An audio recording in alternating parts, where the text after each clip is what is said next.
வாழ்க வளமுடன். இன்று நம்முடன் இணைப்பில் இணைந்திருக்கும் மதிப்பிற்கும் மரியாதைக்கும் உரிய பேராசிரியர் அருள்நிதி சுபா அம்மா அவர்களுக்கு பணிவான வணக்கங்களும் வாழ்க வளமுடன் வாழ்த்துக்களையும் தெரிவித்துக் கொள்கிறோம். மதிப்பிற்கும் மரியாதைக்கும் உரிய பேராசிரியர் அருள்நிதி சுபா அம்மா அவர்கள் பொள்ளாச்சி மனவளக்கலை மன்ற அறக்கட்டளையை சார்ந்தவர்கள் ஆவார்கள். அம்மா அவர்கள் MSc BEd பட்டம் பெற்றுள்ளார்கள். மேலும் மனவளக்கலையில் MA பட்டம் பெற்றுள்ளார்கள். பள்ளி ஆசிரியராக 20 ஆண்டுகளுக்கும் மேலாக பணியாற்றி இருக்கின்றார்கள். அம்மா அவர்கள் தற்பொழுது தங்களை முழுமையாக மனவளக்கலையில் ஈடுபடுத்திக் கொண்டு தொண்டு செய்து கொண்டு உள்ளார்கள். 30 ஆண்டு கால மனவளக்கலையில் அனுபவம் பெற்றுள்ளார்கள். இத்தகைய பல்வேறு சிறப்புகளை பெற்ற அம்மா அவர்களை மீண்டும் ஒரு முறை வணங்கியும் வாழ்த்தியும் வாழ்க்கையும் போராட்டங்களும் என்ற தலைப்பில் சிந்தனை உரை வழங்குமாறு அன்பர்கள் அனைவரின் சார்பில் அன்போடு அழைக்கின்றோம். வாழ்க வளமுடன் அம்மா. வாழ்க வையகம், வாழ்க வையகம், வாழ்க வளமுடன். என்னுள் இருந்து என்னை இயக்கியும் ஊக்கியும் தன்னுள் விளைகின்ற தன் அருளை இன்னும் இன்னும் பாய்ச்சி பவம் போக்கி பக்குவத்தை கூட்டுவிக்கும் ஓச்சல் இல்லாதான் தாள் என் தலை. குரு வாழ்க, குருவே துணை, குருவடி சரணம். என் முன் அமர்ந்திருக்கும் இணையத்தில் என்னோடு இணைந்திருக்கும் இருபால் சிந்தனையாளர்கள் அனைவருக்கும் முதற்கண் எனது வணக்கத்தையும் வாழ்த்தையும் தெரிவித்துக் கொள்கிறேன். வாழ்க வளமுடன். என்னோடு இணைந்திருக்கும் கோஹோஸ்ட் அவர்களுக்கும் ஆலயார் IT நிர்வாகத்தில் உள்ள அனைத்து அன்பர்களுக்கும் எனது மனமார்ந்த வாழ்த்தையும் நன்றியும் தெரிவித்துக் கொள்கிறேன். வாழ்க வளமுடன், வாழ்க வளமுடன். எப்படி இருக்கீங்க எல்லாரும்? சந்தோஷமா இருக்கு. இன்றைய நாள் இறைவன் நம்ம எல்லாரையும் இந்த ஒரு அற்புதமான இந்த க்ஷணத்துல நம்ம எல்லாரையும் சேர்த்து வச்சிருக்கிறான். அந்த க்ஷணத்தை நம்ம பயனுள்ளதா அமைச்சுக்கிறோம். அப்படிங்கும் போது நல்ல ஒரு சிந்தனையை நம்ம இன்னைக்கு எடுத்திருக்கிறோம். அந்த சிந்தனை என்னன்னு பார்த்தீங்கன்னா, வாழ்க்கையும் போராட்டங்களும். வாழ்க்கையும் போராட்டங்களும். என்ன தோணுதுங்க அந்த தலைப்பு கேட்டோன்னே? வாழ்க்கையே போராட்டமா இருக்குதா? வாழ்க்கை பூராவே போராட்டமாவே போயிட்டு இருக்குதே, இல்ல அப்பப்ப போராட்டமா தோணுதா? என்னடா வாழ்க்கை இது அப்படின்னு அப்பப்ப மனசு நொந்து போகுதுங்களா? எப்படியா இருந்தாலும் வாழ்க்கையும் போராட்டங்களும் அப்படிங்கிற அந்த தலைப்பு நமக்கு என்ன சொல்ல வருது, எதை சிந்திக்க போறோம் அப்படின்னா, வாழ்க்கைனா என்ன, நாம இது வரைக்கும் என்னன்னு பார்த்து வச்சிருக்கிறோம், இந்த வாழ்க்கை நம்மளுக்கு என்ன சொல்ல வருது, அடுத்ததாக இந்த வாழ்க்கை போராட்டங்கள் எங்கேருந்து வந்துச்சு, போராட்டங்கள் ஏன் வருது அப்படின்னு சொல்லிட்டு நான் பார்க்குறோம். அப்போ ஒவ்வொன்றா சிந்திச்சுக்கலாம், சரிங்களா? இப்போ முதல்ல வாழ்க்கைன்னா என்ன? வாழ்க்கைனா என்னதுங்க? வாழ்க்கையில எப்ப நம்ம போராட்டம்னு நம்ம சொல்லுவோம்? என்னமோ பிறந்துட்டோம், ஏதோ வாழ்றோம், என்னைக்கோ ஒரு நாள் போகத்தான் போறோம், இதுதான் வாழ்க்கையா அப்படின்னு கேட்கும்போது, இப்போ எல்லாருமே என் முன்னாள் உட்கார்ந்து அத்தனை பேரும் சிந்தனையார்கள் கண்டிப்பா இப்படி சொல்ல மாட்டீங்க. நீங்க சாதாரண மனிதர்கள் கிடையாது. அப்ப வாழ்க்கைன்னா நம்ம என்ன நினைக்கிறோம் அப்படின்னா, எப்ப போராட்டம் இல்லாம இருக்கும்? நம்மளுக்குன்னு ஒரு வீடு வாசல், நம்மளுக்குன்னு குழந்தைகள், நம்மளுக்கும் ஆஸ்தி அந்தஸ்து, ஒரு பதவி, சமுதாயத்துல ஒரு அங்கீகாரம் எல்லாம் சேர்ந்து வளமா இருக்கும்போது வாழ்க்கை நல்லா இருக்கு, போராட்டமே இல்லை அப்படின்னு சொல்லிடுறோம்.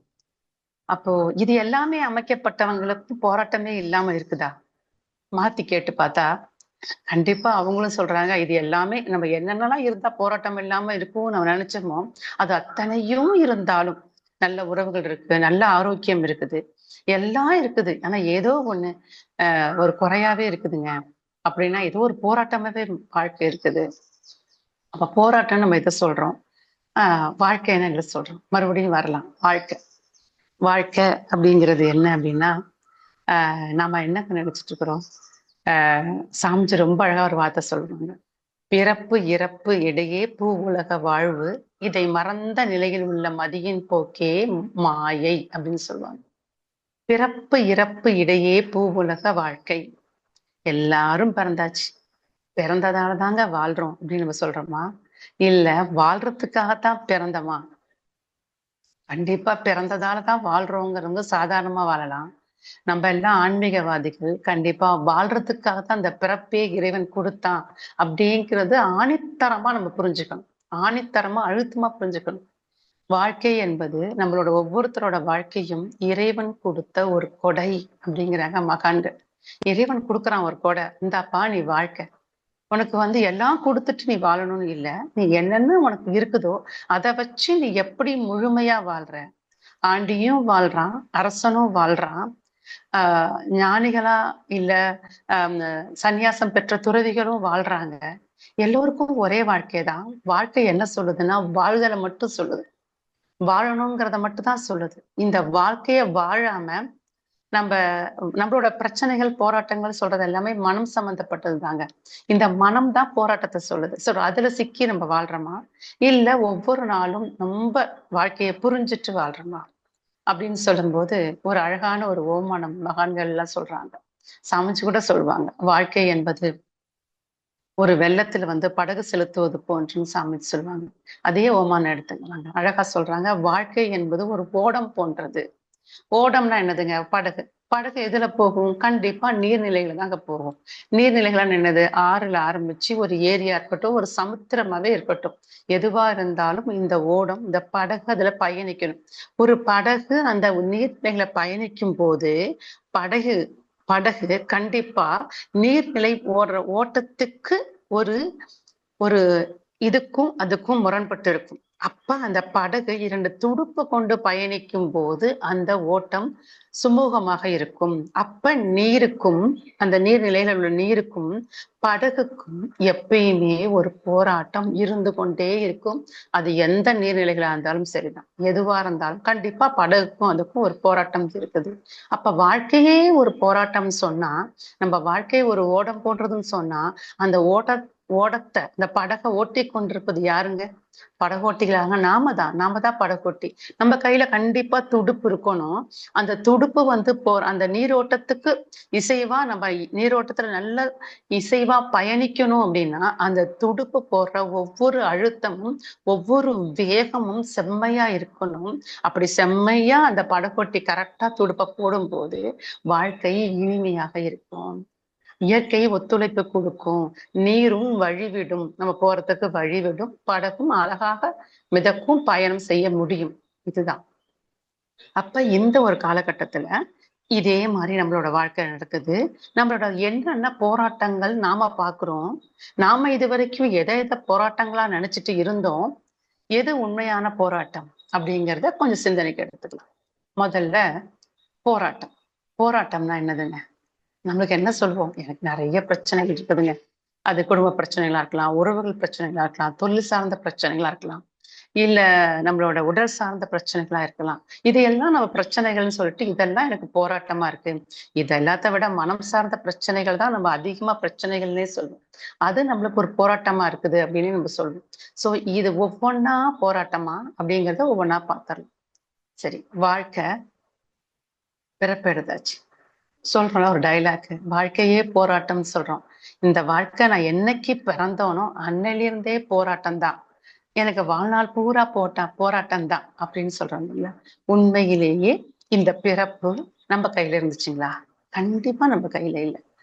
யாராவது நம்ம எல்லாம் வரம் இருந்து வேண்டிக்கிட்டு இந்த வாழ்க்கை வாழணும் வந்தோம்ங்களா? அதுவும் இல்லை. இந்த அம்மாட்ட தான் பிறக்கணும், இந்த அப்பாட்ட தான் இருக்கணும், நான் எனக்கு இப்படிப்பட்ட உடன் பிறந்தவர்கள் இருக்கணும், இந்த வாழ்க்கை துணை அமைப்பு எதுவுமே நம்ம கண்ட்ரோல்ல இல்லை. ஆனா கண்ட்ரோலுக்கு உரியவன் ஒருத்தன் இருக்கிறான். அவன் தான் நம்மளை கொண்டு இந்த பிறப்பை கொண்டு காமிச்சு விட்டது. சரி, பிறந்த பிறகுதான் நம்ம போராட்டம் நினைக்கிறோமே, இல்லைங்க. நம்மளுக்கு தெரியாத பல போராட்டங்கள், மறைமுகமான சூக்குமமான பல போராட்டங்கள் இருக்குது.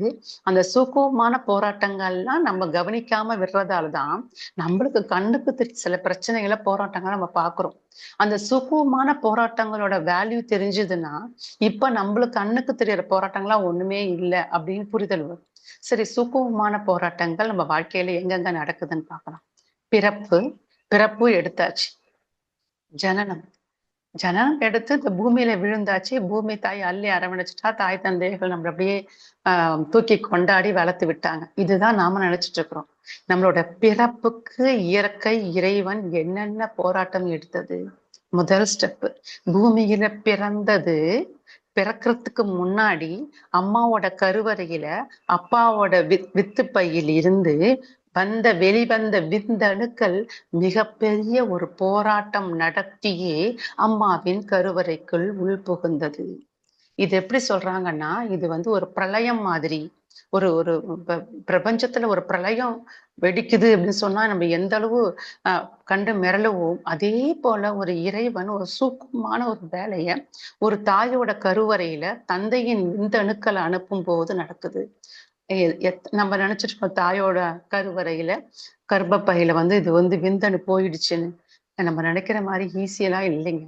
அது சயின்ஸ் என்ன சொல்லுது அப்படின்னு கேட்டா, எத்தனை விந்தணுக்கள் தந்தையிலிருந்து புறப்பட்டு வந்ததுன்னு கேட்டா கிட்டத்தட்ட 15 மில்லியன்.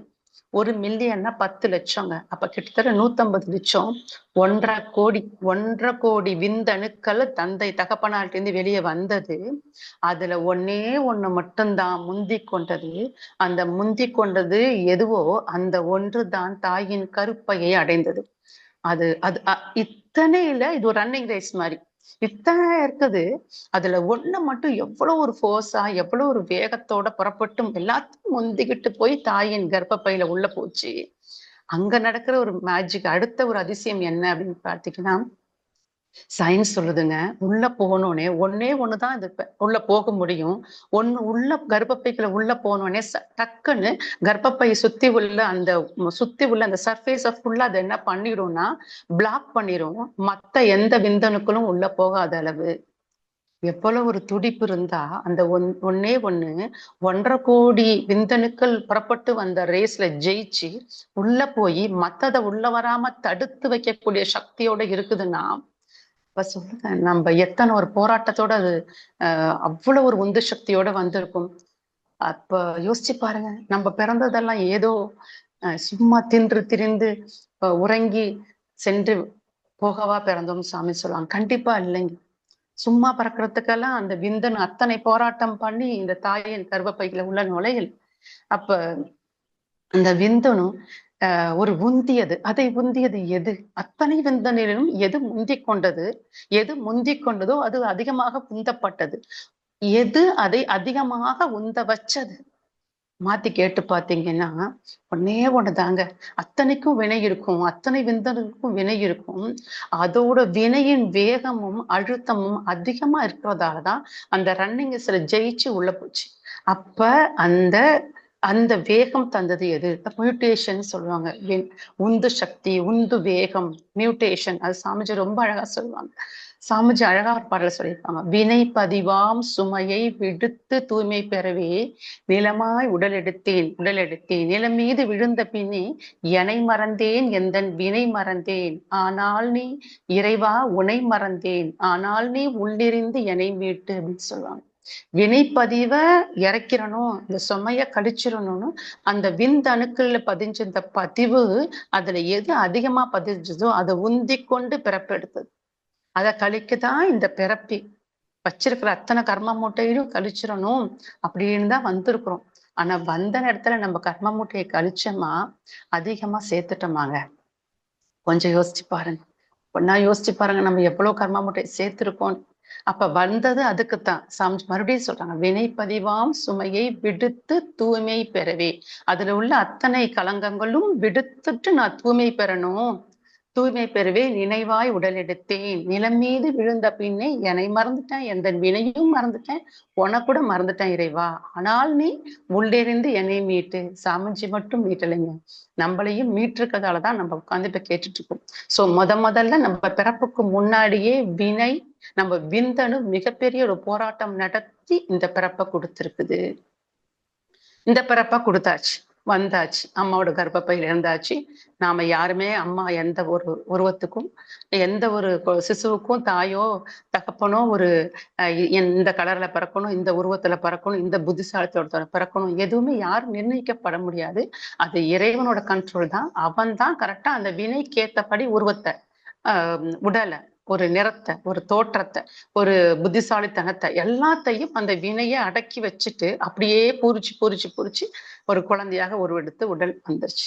சரி, இப்ப வினை முந்தி கொண்டு பிறப்பு எடுத்து விட்டது. பிறப்பெடுத்த பிறகு வினையின் போராட்டம் முடிந்ததான்னு கேட்டா கிடையாது, அது இன்னும் இருக்குது. ஆனா விந்தணுவின் போராட்டம் முடிந்து விட்டது. சரி, மிகப்பெரிய போராட்டம் ஜெயிச்சிச்சு. பிறந்தாச்சு வாழ்க்கையில. அதுதான் ஃபர்ஸ்ட் போராட்டம். அடுத்ததாக இந்த உடல் பூமியில விழுந்தது. இந்த பூமியில இந்த உடல் விழுந்த பிறகு இந்த உடல் ஒரு போராட்டம் பண்ணுகிறது. அது என்ன போராட்டம் அப்படின்னு பார்த்தா, சாமி சொல்லுவாங்க, எப்போ நம்ம சாதாரணமா பாருங்களேன், ஒரு ஒரு குழந்தை பிறந்ததுன்னா கை காலை நல்லா அசைச்சுக்கிட்டு துடிப்பா கையை காலை போட்டு வேகமா அப்படி இப்படி அசைச்சுக்கிட்டே இருக்கும். ஒரு சின்ன ஒரு நாளைக்கு நம்ம கொஞ்சம் படுத்துக்கிட்டு அசைச்சு பார்க்கலாம், நம்மளுக்கே முடியும். கொஞ்ச நேரம் அசைச்சாயே கை கால்லாம் வலிக்குது. எப்படி அந்த குழந்தை இப்படி வேக வேகமா கை கால் அசைச்சுட்டே இருக்குது. அது அது அது அதோட உந்து, அந்த உடலின் உந்து சக்தி. இப்ப இந்த உந்து சக்தி சாமிஜி அழகா சொல்லுவாங்க. அதனாலதான் குழந்தைங்க அதிகமா குறும்பு பண்றாங்க. அதிகமா குறும்பு பண்றாங்க. ஏன் குறும்பு பண்றாங்க? எதனால அவங்கள்ட்ட அவ்வளவு சக்தி இருக்குதுன்னா, சாமி சொல்லுவாங்க, எந்த ஒரு உயிரும் இந்த பூமியில பிறந்த பிறகு இந்த பூமியை விட்டு விடுதலை பெறத்துக்கு ஒரு விடுதலை வேகம் இருக்கும். விடுதலை வேகம், அது வெலாசிட்டிங்கிறாங்க சாமிஜி. ஒரு விடுதலை வேகம் இருக்கும், கண்டிப்பா எல்லாத்துக்கும் இருக்கும். ஒரு மரம் செடி கொடியிலேருந்து எல்லா உயிரினங்களுக்கும் இருக்கும். இப்ப மரம் செடினா பாத்தீங்கன்னா, ஒரு செடி சாதாரண செடியா இருந்ததுன்னா அந்த பூமியிட்டேந்து விடுதலை ஆகி போறதுக்கு அது ஒரு அடி எடுக்கும். அதே ஒரு பெரிய செடி, இப்ப தென்னை மரம் போல ஒரு செடி இருக்குதுன்னா அது பூமியை விட்டு வெளியே வர்றதுக்கு 60 அடி ஹைட்டு போற வரைக்கும் அதுக்கு உந்து வேகம் இருக்குது. ஆனா மனிதர்களுக்கு 6 அடி ஹைட்டு கண்டிப்பா. அது வரைக்கும் அது உந்துகிட்டே தான் இருக்கும். அந்த உடலை, அந்த உந்து வேகம் அது உந்துகிட்டே தான் இருக்கும். அந்த 6 அடி வளர்ற வரைக்கும் அது உந்தும். 6 அடி வளர்ந்த பிறகு அந்த உடலோட வேகம் தணிஞ்சிரும். அதுக்கு பிறகு அது உந்தாது. அப்ப அந்த 6 அடி வளர்றதுக்குள்ள அத்தனை வேகமும் அத்தனை 1.5 அடி குழந்தையில உள்ள இருக்குது. அப்ப அது சும்மா இருக்குமா? கை கால் அசைச்சிட்டே இருக்கும். என்ன பண்ணும்? படுத்தது ஒரு உந்து சக்தி, அதுக்குள்ள ஒரு உந்து போராட்டம். குப்புற விழும், மெதுவா அப்படியே தவழ்ந்து தவழு போகும். அது போய் இந்த செவுத்த பிடிச்சு நடக்கும், கம்பி பிடிச்சு கையை பிடிச்சு நடக்கும், கீழே விழும். நம்ம யாராவது நீ விழுந்தா அடிபடும், ஆனாலும் அது அதுக்கு வலிக்காது. நம்ம நினைச்சாதாங்க நம்மளுக்கு வலிக்குது, அது நினைக்காது. அப்ப என்ன பண்ணுது? அது கையை பிடிச்சு கீழே 10 தடவை விழுந்தாலும் மறுபடியும் எந்திரிச்சு உட்காரும், எந்திரிச்சு பிடிச்சு நடக்கும். இது ஏதாவது நம்ம சொல்லி கொடுத்தோமா குழந்தைகளுக்கு? இது எல்லாம் யார் செய்யறது? இந்த உடல் தன் வளர்ச்சியை தானே நிர்ணயம் செய்து கொள்கிறது. ஒவ்வொரு முறையும் மல்லாந்து படுத்தது, குப்புறப்படுக்க ஆரம்பிச்சு, தவழ்றத ஆரம்பிச்சு, கைப்பிடிச்சு நடக்கிற ஆரம்பிச்சு, அது ஒவ்வொரு ஸ்டேஜ்லயும் வளர்றதுக்கு இந்த உடல் ஒரு போராட்டம் செய்து கொண்டே, தன் வளர்ச்சியை நிர்ணயிப்பதற்கு ஒரு போராட்டம். அதான் விடுதலை வேகம் சாமி சொல்றாங்க. அந்த விடுதலை வேகம் அடைவதற்கு வரைக்கும் இந்த உடல் போராடி கொண்டேதான் இருக்குது. இந்த போராட்டத்தை என்னன்னு சொல்றதுங்க? யாராவது நம்ம பண்ணமா? நம்ம வீட்டு குழந்தைய கூட நம்ம சொன்னோம், நம்மளுக்கு பார்த்தா பதறும். ஐயோ கீழே விழுந்துருமேன்னு போய் பிடிக்க பார்ப்போம். ஆனா அதுக்குள்ள எது அதை உந்துனுச்சு?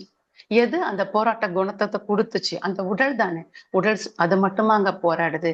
இந்த உடல் அதுக்கு மட்டுமா போராடுது? இன்னும் உடல் ஒரு சூக்குமமான பல விஷயங்களை செய்யுதுங்க.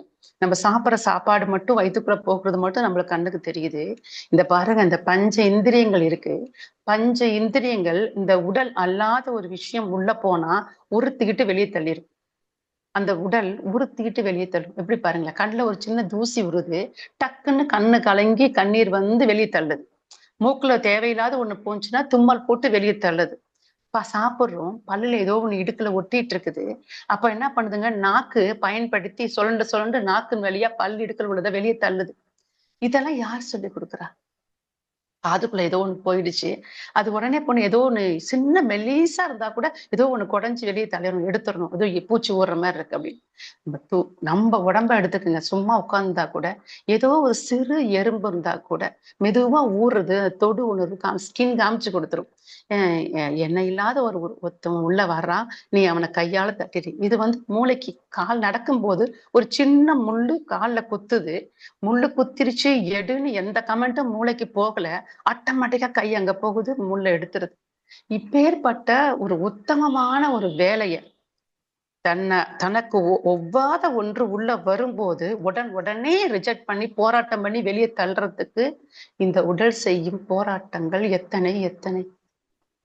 அது மட்டுமாங்க, சாப்பிட்ட சாப்பாடு ஆயிடுச்சு, சாப்பிட்ட சாப்பாடு மட்டும் கீழே போனா நம்மளுக்கு கண்ட்ரோல் கிடையாது, உள்ள தள்ளுறது வரைக்கும் தான் கண்ட்ரோல். அதுதான் அந்த உடல் இயங்குறதுக்கு சக்தி தேவைப்படுது. அப்ப உணவு குடல் மூலமா பசி உணர்வை கொடுக்குது. பசியா வருது, இயற்கை இயற்கை இயற்கை தேவைகள்னு சொல்லுவோம். பசி எடுக்குது, தாகம் எடுக்குது, அப்புறம் வெப்பத்தட்ப ஏற்றத்தாழ்வுகள், குளிருது, போர்வை எடுத்து போத்திக்கிறோம், வேக்குது, ஃபேனை போடுறோம், இல்லை ஏசி ஆன் பண்ணிக்கிறோம். அது மட்டும் இல்லைங்க, உச்சகட்டமா உடல் கழிவுப் பொருட்கள் தேவையில்லாதெல்லாம் வெளியே தள்ளுது, மலமா தள்ளுது, சிறுநீரா வெளியே தள்ளுது. அது மட்டும் இல்ல, இனப்பெருக்கத்துக்கு உண்டான வித்துக்கழிவும் வெளியேறுது. இது எல்லாமே வெளியேறிக்கிட்டே இருக்குது. ஒவ்வொரு ஸ்டேஜ்லயும் படிப்படியாக இந்த உடல் ஒரு உன்னதமான போராட்டத்தை பண்ணிட்டு இருக்குது. அதுல பாருங்க, நம்ம சாப்பிட்ட சாப்பாடு சரியில்லைன்னா, தேவையில்லாத ஒண்ணு உள்ள போயிடுச்சுன்னா, எனக்கு தேவையில்லாத ஒண்ணு கொடுத்துட்டேன்னு சொல்லி இந்த உடல் என்ன பண்ணுது, மறுக்குது. எப்படி மறுக்குது? ஒண்ணு ஃபுட் பாய்சன் நம்ம சொல்றோம், ஒண்ணு வாமிட்டா வெளியே தள்ளும், இல்ல பேதியா வெளியே போயிடும். எப்படியும் அதுவும் உடலின் போராட்டம் தான். சரி, எத்தனை எத்தனை போராட்டங்கள் உடல் செஞ்சுட்டு இருக்குதுங்க. இத்தனை இந்திரியங்கள் மூலமாவும் போராடுது, குடல் மூலமாவும் போராடுது, டாப் டு பாட்டம் வரைக்கும் உள்ள அந்த பஞ்ச இந்திரியங்கள் மூலமாவும் அது போராடிட்டே தான் இருக்கு. இத்தனை போராட்டங்கள் செய்து நம்மளை வாழ வைத்துக் கொண்டிருக்க இந்த உடலுக்கு நம்ம என்ன மரியாதை செஞ்சோம்? நாம வாழணும்னு தான் அது இருக்குது. நாம வாழணும்னு நினைக்கிற அந்த உடலுக்கு செய்யும் மரியாதை என்ன? சாமி சொல்லுவாங்க, எல்லா மகான்களும் சொல்லிருக்காங்க. உடலை வளர்த்தேன், உயிரை வளர்த்தேன், உடம்பை முன்னம் இழுக்கென்று நினைத்திருந்தேன், உடம்பை வளர்க்கும் உபாயம் அறிந்தே, உடலை வளர்த்தேனே, உயிரை வளர்த்தேனே. உடலுக்குள் உத்தமன் குடிகொண்டுள்ளான், இறைவன் குடிகொண்டான். சாட்சாத் அந்த இறைவன் குடிகொண்டுள்ள இந்த கோயிலான இந்த உடலை பராமரிக்கவும் பாதுகாக்கவும் நமக்கு தெரியணும். செய்யறோமா? அது சாமிஜம் சொல்லி கொடுத்துட்டாங்க. அதை ஒழுங்கா வச்சுக்கணும் தான் எக்ஸசைஸ். இன்னும் இந்த உடலை ஒழுங்கா பராமரிக்கணும் அப்படின்னா கண்டிப்பா 5 அளவு முறை கண்டிப்பா உங்களுக்கு எல்லாருக்குமே தெரிஞ்சிருக்கும். உணவு, உழைப்பு, உறக்கம், உடலுறவு, எண்ணம். இந்த 5ல் ஒரு அளவு முறை நம்ம கரெக்டா மெயின்டைன் பண்ணிட்டோம் அப்படின்னா கண்டிப்பா உடலை பராமரிச்சுக்கலாம், பாதுகாத்துக்கலாம். சரி, இது நம்மளோட கண்ட்ரோல் நம்ம நினைச்சிட்டு இருக்கோம் இல்லைங்களா? இதை தாண்டி இந்த வேலையை இன்னொரு ஆள் செய்யறாரு. அந்த ஆள் செய்யறதுக்கு முன்னாடி இந்த உடல் ஒரு போராட்டம் பண்ணுச்சுன்னு சொன்னோம்லங்க. இப்ப இந்த உடல் வளர்ந்ததும் ஒரு வளர்ச்சி அடைஞ்சதும் கண்டிப்பா அம்மா அப்பா எல்லாம் சாப்பாடு கொடுத்துருக்காங்க, எல்லாரும் ஊட்டி விட்டாங்க. ஆனா இது வளர்றதுக்கு நம்ம காரணம் இல்லை. ஒரு செடிக்கே நம்ம தண்ணி மட்டும் தான் ஊத்த முடியும். அது வளருது, அதோட கண்ட்ரோல தான் இருக்குது. அதே மாதிரி இந்த உடல் வளர்ந்தது இல்ல, சின்ன பிள்ளைய அப்படி நம்ம தூக்கி கொண்டாடணும்ல. ஆனா இந்த இயற்கை என்ன பண்ணுதுங்க, நம்மளுக்கு மட்டும்தான் தாய் தந்தையரை கொடுத்து இத்தனை பராமரிப்பு. ஆனா நீங்க கேள்விப்பட்டிருக்கீங்களா, ஒரு வித்தியாசமான ஒரு செய்தி உங்களோட பகிரணும்னு நினைக்கிறேன். மனிதனோட குழந்தைகளை தான் கவனிக்க தாய் தந்தையர்கள் இப்ப போராட்டம். விலங்குகள்ல பர்டிகுலரா ஒட்டக சிவிங்கி ஒண்ணு இருக்குதுங்க, உங்களுக்கு தெரிஞ்சிருக்கும். கிட்டத்தட்ட 18 அடி உயரம் இருக்கும். அதோட குட்டி 6 அடி உயரம், பிறக்கும் போதே 6 அடி உயரம் இருக்கும். இது 18 அடி உயரத்திலேருந்து ஒட்டக சிவிங்கி தன்னோட குட்டிய போடுறதுக்கு அந்த பூமியில விழுற ஹைட் ஒரு 2 மீட்டர் அளவு ஹைட் விழும். யோசிச்சு பாருங்க. தன்னோட அந்த கர்ப்பப்பையிலேருந்து வெளியே தள்ளுற அந்த குட்டி கீழே 2 அடி ஹைட்ல 2 மீட்டர் ஹைட்ல கீழே விழுது. அடிபடுமா? அடிபடாது. அடிபடாது நாம பாக்குறோம். இன்னொரு விஷயம், அங்க ஒரு விஷயம் நடக்கும். எந்த விலங்கும் செய்யாத ஒண்ணு செய்யும் ஒட்டக சிவிங்கி. என்ன செய்யும்னா, ஏன்னா அதோட ஹைட் தான் அதுக்கு பிரச்சனை. அந்த ஹைட் பிரச்சனையா இருக்கிறதால ஒரு விஷயம் செய்யும். குட்டி பிறந்தோன்னு கிட்டத்தட்ட ஒரு 90% ஒட்டக சிவிங்கிகள் குட்டி என்ன பண்ணும், பிறந்து விழுந்த உடனே ஓங்கி உதவிடும். ஓங்கி உதவிடும். பாருங்க, இது என்னடா இது அதிசயமா இருக்குது. ஏன் இப்படி ஒரு தாயே தான் பிறந்த குட்டி இப்படி ஓங்கி அடிக்கும், ஓங்கி உதவிடுது. எதுக்கு இப்படி ஹிட் பண்ணுது அப்படின்னு பார்த்தா, அது உடனே என்ன நடக்கும் உள்ளுக்குள்ளனா, அந்த குட்டியோட உடம்புக்குள்ள ரத்த ஓட்டங்கள் சீரமைக்கும், நரம்புகள்லாம் ஆக்டிவேட் ஆகும். சோ நரம்பு மண்டல இயக்கத்துக்கு வர ஆரம்பிச்சிடும். இப்ப ஓங்கி உதைக்கும், அது தள்ளாடி விடும், மறுபடியும் நிமிரும், தள்ளாடும். கிட்டத்தட்ட ஒரு மணி நேரத்துக்குள்ள அந்த ஒட்டக சிவிங்கியின் குட்டி எந்திரிச்சு தடுமாற்றம் இல்லாம நடக்க ஆரம்பிக்கும். இது என்ன அதிசயம்? ஏன் இது உதைச்சுது? உங்களுக்கு இது இன்ட்ரெஸ்டா இருந்தா நீங்க போய் யூடியூப்ல போய் படிச்சு பாருங்க. இது எவ்வளவு வேகமா உதைக்குது அது குட்டிங்கிறத பார்க்க முடியும். ஏன் இவ்வளவு வேகமா உதைக்குதுன்னா 2 பாயிண்ட் தாங்க. என்ன அப்படின்னா, ஒரு குட்டி பிறக்குது, அதோட மாமிசம் ரொம்ப ஃப்ரெஷ்ஷா இருக்கும். அப்போ அந்த மாமிசத்தோட பாசம் அறிஞ்சு அங்க உள்ள ஒரு சிங்கம், புலி போல, ஓநாய் போன்ற விலங்குகள் என்ன பண்ணும், அந்த மாமிசத்துக்கு வாசத்துக்கு அப்படியே அதை கவ்விட்டு தூக்கிட்டு போயிடும். சோ பிறந்த உடனே இறக்குறதுக்கு அதிக சாத்தியக்கூறுகள் இருக்குது. சோ அதனால இது என்ன பண்ணும், இது தூக்கிட்டு போயிட்டா இது இறந்துருமேங்கிறதுக்காகத்தான் ஒரு தாய் கருணை இல்லாமல்லாம் கொல்லல. அது சாதாரணமா ஓங்கி ஒரு அடி அடிச்சதுன்னா அட்டாக் பண்ற சிங்கமோ புலியோ தூக்கி அவ்வளோ தூரத்துக்கு வீசும். அந்த உதைய தன் குட்டி மேல கருணையோட தான் உதைக்கும். ஆனா எங்க உதைச்சா எவ்வளவு பாதிப்பு இல்லை அப்படிங்கிறது தெரிஞ்சு உதைச்சு அதை நிமித்திரும். அப்ப தன் குட்டி எதிர்த்து போராடணும், சர்வைவல், அப்ப இந்த உலகத்துல வாழணும் அப்படிங்கிறதுல தாய்க்கு எவ்வளவு அக்கறை இருந்தா, இந்த தாய்மைக்கு யார் சொல்லி கொடுத்ததுங்க இத? இந்த தாய்மைக்கு யார் சொல்லி கொடுத்தது? அப்ப இந்த குட்டி அப்ப எத்தனை போராட்டம் பண்ணுது, போராடி எந்திரிச்சு நின்னு வாழ ஆரம்பிக்குது. இன்னைக்கு நம்மள மனித இனத்துக்கு அந்த பிரச்சனை இல்லை. நம்மள அள்ளி சீராட்டி பாலூட்டி கொஞ்சம் வளர்க்குறாங்க. நம்மளுக்கு வர வேற பிரச்சனைகள் தான் நம்ம பிரச்சனைகளா பார்த்துட்டு இருக்கிறோம். அதுகளுக்கெல்லாம் சர்வைவலே வாழ்றதே ஒரு பிரச்சனையா இருக்கிறதாலதான் பிறந்த குட்டிக்கே அத்தனை அடி உதையும் வாங்குதுங்க.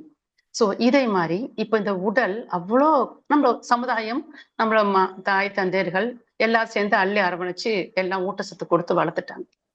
இப்ப உடல் வளர்ந்து கொண்டிருக்கு. உடலுக்குள்ள ஒரு போராட்டம் எப்பயுமே நடந்துட்டு தான் இருக்கு. இது ஒரு போராட்டம். இதுக்கு நம்ம செய்யக்கூடியது முதலே பார்த்தாச்சுங்க. நம்ம எப்படி இருக்கணும், 5 அளவு முறை இருக்கணும். கண்டிப்பா நம்ம அது உண்டான பயிற்சிகள் பண்ணணும். உடலுக்கு உண்டான பயிற்சிகள் ஒழுங்கா பண்ணிட்டு இருக்கணும், எக்ஸசைஸ் போலது. இப்ப அடுத்தது, உடலை தாண்டி நம்ம வாழ்க்கை அப்படின்னா இந்த உடல் மட்டும்தானா? கண்ணுக்கு தெரியறது பரு உடல் மட்டும்தான் நம்ம வாழ்க்கையா? ஆனா பெரும்பாலும் நேரத்துல நம்ம அதுதான் நினைச்சிட்டு இருக்கிறோங்க. கண்டிப்பா அது கிடையாது. இந்த உடல் மட்டுமே நாம் அல்ல. நாம் என்றது, நமது வாழ்க்கை என்பது 4 விதமான விஷயங்களோடு பின்னப்பட்டிருக்கு. ஒன்று உடல். உடல் அதுக்கு அடுத்ததாக உயிர், அந்த உடலை இயக்கும் உயிர். அதற்கு அடுத்ததாக உயிர் இயங்குவதால் உண்டாகக்கூடிய மனம். இதையெல்லாம் தாண்டி தூய ஆத்மா நம்மளுக்குள்ள இருந்துட்டு இருக்கு, இயக்கி கொண்டிருக்கிறது. சோ இத்தனை 4 அம்சங்களும் சேர்ந்த இந்த வாழ்க்கையில் உடல் ஒரு போராட்டத்தை நடத்தி கொண்டே இருக்கிறது. அடுத்ததாக உயிர் ஒரு போராட்டத்தை நடத்துகிறது. சாமிஜி சொல்லுவாங்க, உயிருக்கு போராட்டம். நம்ம கண்ணுக்கு தெரியாததை எப்பயுமே நம்ம கண்டுக்க மாட்டோம். கண்ணுக்கு தெரியற விஷயமே நம்ம கண்டுக்க மாட்டோம். அப்ப கண்ணுக்கு தெரியாத சூக்குவமான அந்த உயிர் பண்ற வேலை நம்மளுக்கு தெரியல. ரொம்ப அழகா சாமிஜி சொல்லியிருப்பாங்க. என்ன சொல்லியிருப்பாங்க அப்படின்னா, அந்த உயிர் 2 விதமான வேலை.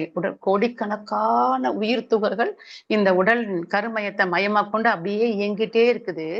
எதுக்கு இயங்குற, ஏன் இயங்குறன்னா, அதுக்கு 2 வேலை முக்கியமா படுது இந்த உயிர் துகள்களுக்கு. அந்த 2 வேலையில வேலை இந்த உடலை பாதுகாப்பது, 2வது இந்த உடலை பராமரிப்பது.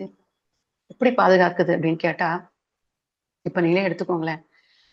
சாமிஜி ரொம்ப அழகா வதிய சொல்லியிருப்பாங்க. இந்த அணு அடுக்குகள் கரெக்டா அரேஞ்ச் பண்ணி இந்த உடம்புல இருக்குது. அந்த அணு அடுக்குகள் சீர்குலையாம இருக்கணும். அது நடுவுல காந்த ஓட்டம் போகுது, உயிரோட்டம் போகுது, ரத்த ஓட்டம், வெப்ப ஓட்டம், காற்றோட்டம் இருக்குது. இதுல எங்க தடை வந்தாலும் உயிர் உடனே என்ன பண்ணிடுங்க, முந்திக்கிட்டு அதை காப்பாத்தணும். அப்ப தடை வர்றதுதான் இந்த உயிர் ஒரு உணர்வா படுது. வலியா இருக்கலாம், இன்பமா இருக்கலாம், துன்பமா இருக்கலாம், என்ன வேணா இருக்கலாம். தடை ஏற்படுறது ஒரு உணர்வா இருக்குது. அப்ப அந்த உணர்வை காமிச்சு கொடுக்கறது உயிர் காமிச்சு கொடுத்தோன்னு சும்மா இருக்காதுங்க. ஓடி போய் அந்த தடையை நீக்கிறதுக்கு தன்னாலான முயற்சியை பண்ணும். ஒண்ணும் இல்லைங்க, அந்த உடலே இருக்குது. நம்ம எங்கேயோ போற வேகத்துல எங்கேயோ இந்த இடத்துல ஒரு சிராய்ப்பு இடிச்சுக்கிட்டோம், ரத்தம் வருது. இப்ப உடனே ஓடி போய் அந்த இடத்துல உள்ள என்ன பண்ணுங்க, ரத்த ஓட்டம் வெளியே ரத்தம் கசியும், டக்குன்னு அதை அரெஸ்ட் பண்ணி என்ன பண்ணுங்க, ஒரு மருந்தை உற்பத்தி பண்ணி, வெளியேந்து மருந்தெல்லாம் யாரும் போடல, தானாவே அந்த புண்ணை டக்குன்னு பிளட் லீக் ஆகிறத தடுத்து கிளாட் ஆகிட்டு அதை அரெஸ்ட் பண்ற வேலையை செய்யுது. கொஞ்ச நேரம் கழிச்சு என்ன பண்ணுதுங்க, அதுக்கு தேவையான மருந்து நாம எடுத்து வெளியே ஆயின்மெண்ட் எல்லாம் போட வேணாம், தானாவே மருந்து சப்ளை கொடுத்து அதை சரியும் பண்ணிடும். அழகா 2 பார்த்துதாங்க, பாதுகாத்தல், பராமரித்தல். நம்ம வீட்டுல ஒரு பைக் வாங்கி வச்சிருக்கோம், நம்ம வீட்டுல ஒரு டிவி, 1 லட்சம் டிவி வாங்கியிருக்கோம், 1 லட்சத்துக்கு ஒரு சோஃபா வாங்கி வச்சிருக்கோம். அந்த சோஃபாவை யாரும் இடிச்சிடக்கூடாதுங்கிறதுக்காக வேண்டி ப்ராப்பரா அரேஞ்ச் பண்ணி வைப்போம். நம்ம பைக்கையோ காரையோ யாரும் இடிக்க கூடாதுங்கிறதுக்கு ரொம்ப கேர்ஃபுல்லா பார்த்துப்போம். அதுதான் பாதுகாப்புன்னு சொல்றதுங்க. பராமரிப்புனா, ஒரு கார் ரிப்பேர் ஆயிடுச்சு சும்மா விட மாட்டோம். எவ்வளவு செலவானாலும் பரவாயில்லன்னு அதை மறுபடியும் திரும்ப அதோட ஒரிஜினல் லெவலுக்கு கொண்டு வரதுக்கு போராடி செஞ்சிருவோம். இது நாம பயன்படுத்தும் ஒரு பொருளுக்கு நாம் எடுக்கும் அக்கறை, பராமரிப்பும் பாதுகாப்பும்.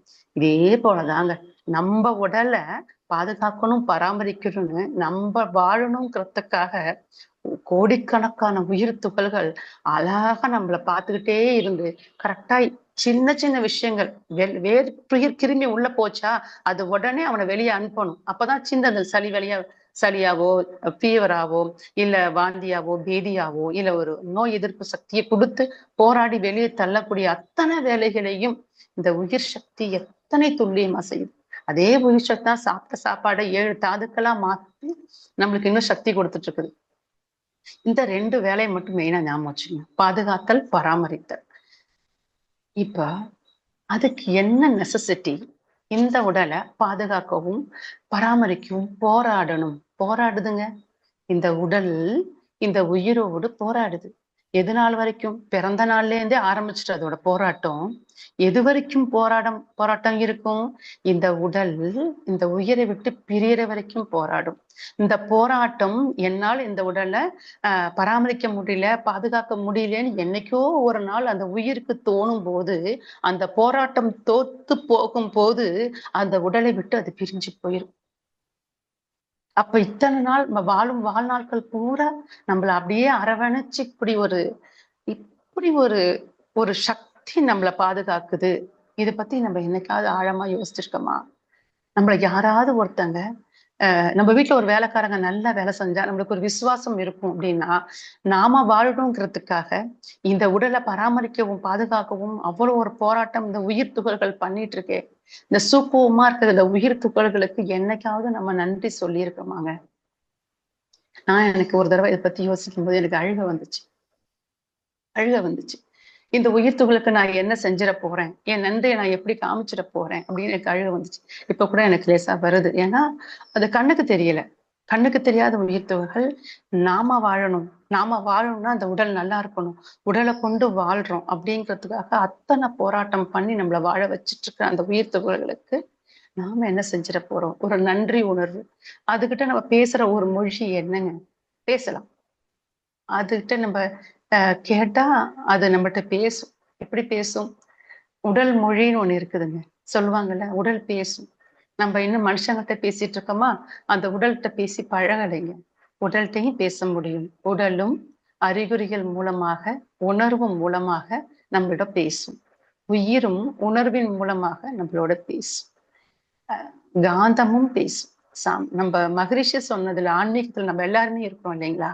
ஆன்மீகத்தோட அடிப்படையான விஷயமே என்னன்னா, சாமி சொல்லுவாங்க, மறைப்பொருள் உணர்வு பெறத்துக்காகத்தான் ஆன்மீகத்துக்கு உள்ள வந்திருக்கும். இந்த மறைப்பொருட்கள் உணர்வு வேற எங்கேயும் சொல்லித்தரப்பட மாட்டாது. அந்த மறைப்பொருள் உணர்வு என்னன்னா, உயிர் இருக்குது, என்னால கண்ணுல பார்க்க முடியல, ஆனா என்னால உணர முடியும். இந்த சூக்கும உடலை நான் உணர முடியும். உயிர் உணர்வு பெறணும். இந்த சூக்கும உடலால் உருவாகி கொண்ட காந்தத்தையும் என்னால உணர முடியும். அப்படி இதையெல்லாம் உணர்த்துறதுக்கு ஒரு கருவி வேணும்னா இந்த உடல் இருக்கும்போது மட்டும்தான் உணர்த்தும். உடல் வேறு உயிர் வேறு இருந்தா வாழ்க்கை இல்லை.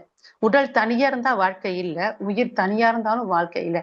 உடலும் உயிரும் இணையும் போது உணர்வு மூலமாக நம்மள்கிட்ட பேச ஆரம்பிக்குது. அப்பேற்பட்ட அந்த சக்திக்கு நம்ம நன்றி உணர்வா இருக்கும்போது பல சூக்குமான ரகசியங்களை பேச ஆரம்பிக்குங்க.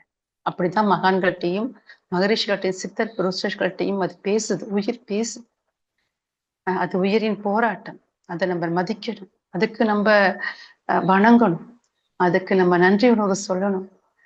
பேசும், நம்மளோட பேசும். நம்ம வாழ்க்கையில அது பண்றவோட சொல்லுவோம்ல, என் உயிருக்கு மேல நீ, என் உசுறு நீ அப்படின்னு சொல்றோம்ல. அப்ப அந்த உசுரை நம்ம எந்த அளவு மதிச்சோம் சொல்றோம். மத்தவங்களை ஒரு குழந்தைய பார்த்து சொல்றோம்.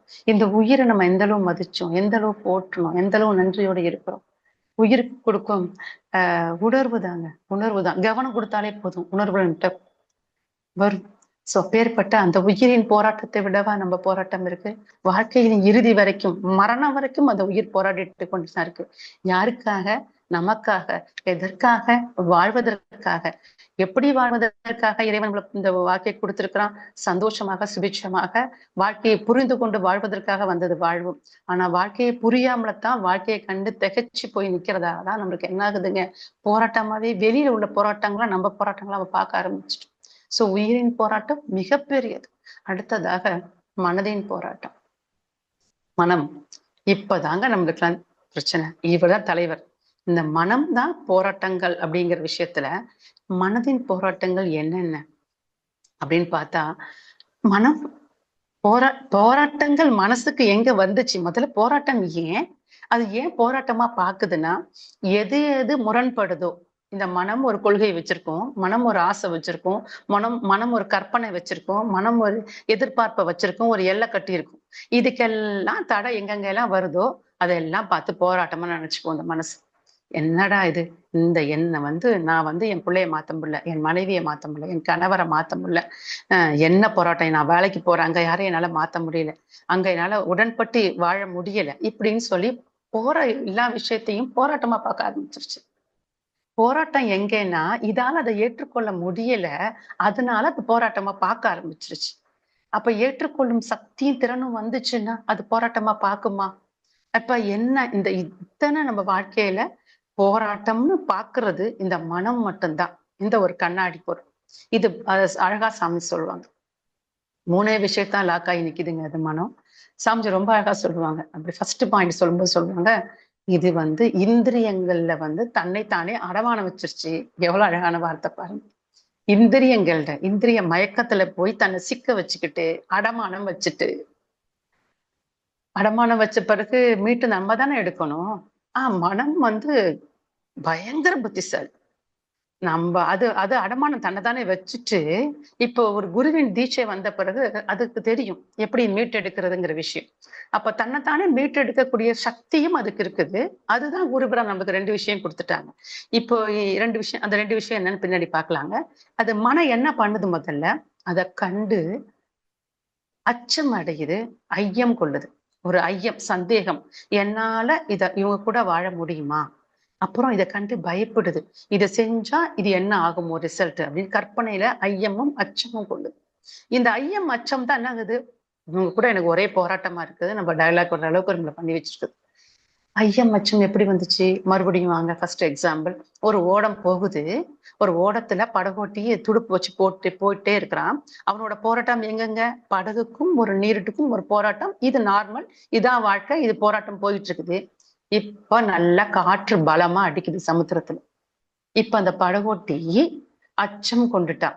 ஐயையோ, இந்த காற்று இவ்வளவு வேகமா அடிக்குது, நான் என்ன பண்ண போறேன் அப்படின்னு முதல்ல என்னால சமாளிக்க முடியுமா அப்படின்னு ஐயம், சந்தேகம் வருது. தன்னோட தகுதி மேலே சந்தேகம் வருது. இந்த காற்று பலமா வீசும்போது என்னால படகை சரியா ஓட்ட முடியுமான்னு சந்தேகம் வந்துருச்சு. அடுத்தது நான் சந்தேகத்தை தாண்டி நான் மீறி ஓட்டினாலும் என்னை எங்க கொண்டு சிக்க வச்சிருமான்னு பயம் வருது. இதான் ஐயம் அச்சம். எல்லாருமே சொல்றாங்க மகான்கள்.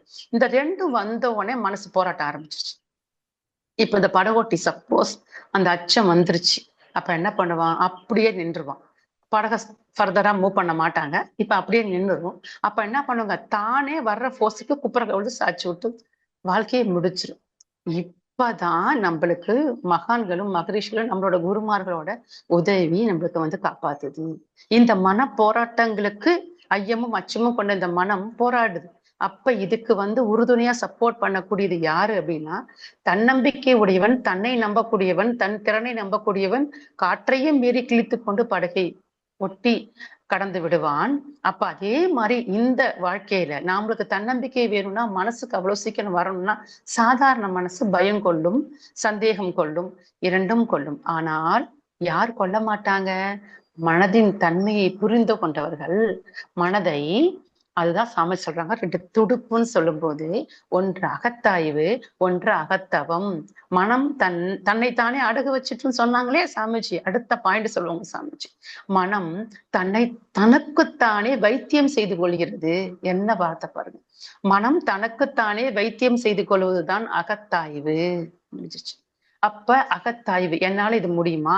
அப்ப நான் ஒரு கடலுக்கு இறங்குறதுக்கு முன்னாடியே என்னென்ன சாத்தியக்கூறுகள் எனக்கு எதிராக வரும், இதையெல்லாம் நான் தெரிஞ்சுட்டு என் திறமையை வளர்த்து கொண்டு நான் அதுல இறங்குவேன். அப்படிங்கிற அளவுக்கு தன்னோட திறமையை வளர்த்து கொண்டு தன் தகுதியை புரிந்து கொண்டு அங்க செயல்படும் போது அதை வெல்ல முடியும். சோ அகத்தாய்வு தன்னைத்தானே தனக்குத்தானே செய்து கொள்ளும் வைத்தியமாக இருக்கும். இந்த மனசுக்கு ஒரு பலம் வேணுமே, கண்டிப்பா பலம் வேணும். அது சாமிஜி சொல்லுவாங்க, மனசை வந்து நம்ம ரொம்ப கம்மியா எடை போட்டோம். சாமிஜி சொல்லுவாங்க, மனம் இயற்கையின் மாபெரும் நிதி என்றோ. நாம நினைக்கிற மாதிரி எல்லாம் இல்ல. மனசு ஒரு மாய குப்பை தொட்டி, என்னென்னமோ மாய வேலை, அதெல்லாம் உண்மைதான். அது நம்ம வந்து பழக்கப்படுத்திட்டோம். அடுத்த வார்த்தை சாமிஜி போடுவாங்க, மனம் இயற்கையின் மாபெரும் நிதி என்றோ, மனமது தாழ்த்திட மயக்கத்தால் துன்பமே. அப்பா, நீ இந்த மனசை தாழ்த்தி வச்சு பாத்திட்ட, அது மயக்கத்துல எடுத்துட்டு போய் உன துன்பத்துல கொண்டு சிக்க வச்சிரும். மனமது உயர்ந்திட மட்டில்லா இன்பமாம். மட்டு இல்லைன்னா கொஞ்சம் அளவற்ற இன்பம் அங்கதான் ஆரம்பிக்குது. மனம் அமைதியாயிடும், சாந்தமாயிரும், சந்தோஷம், நிறைவு, திருப்தி எல்லாமே அடையணும்னா அது உயர்ந்து போகணும்.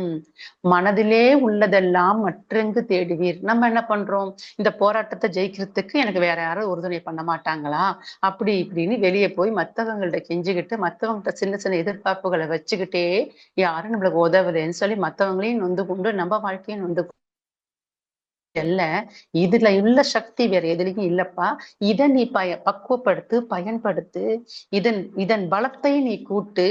மனதின் ஆற்றலை பெருக்கு. மனதின் ஆற்றலை பெருக்குவதற்கு தவம். மனம் தன்னை தூய்மை செய்து கொள்ள எடுக்கும் பயிற்சி அகத்தாய்.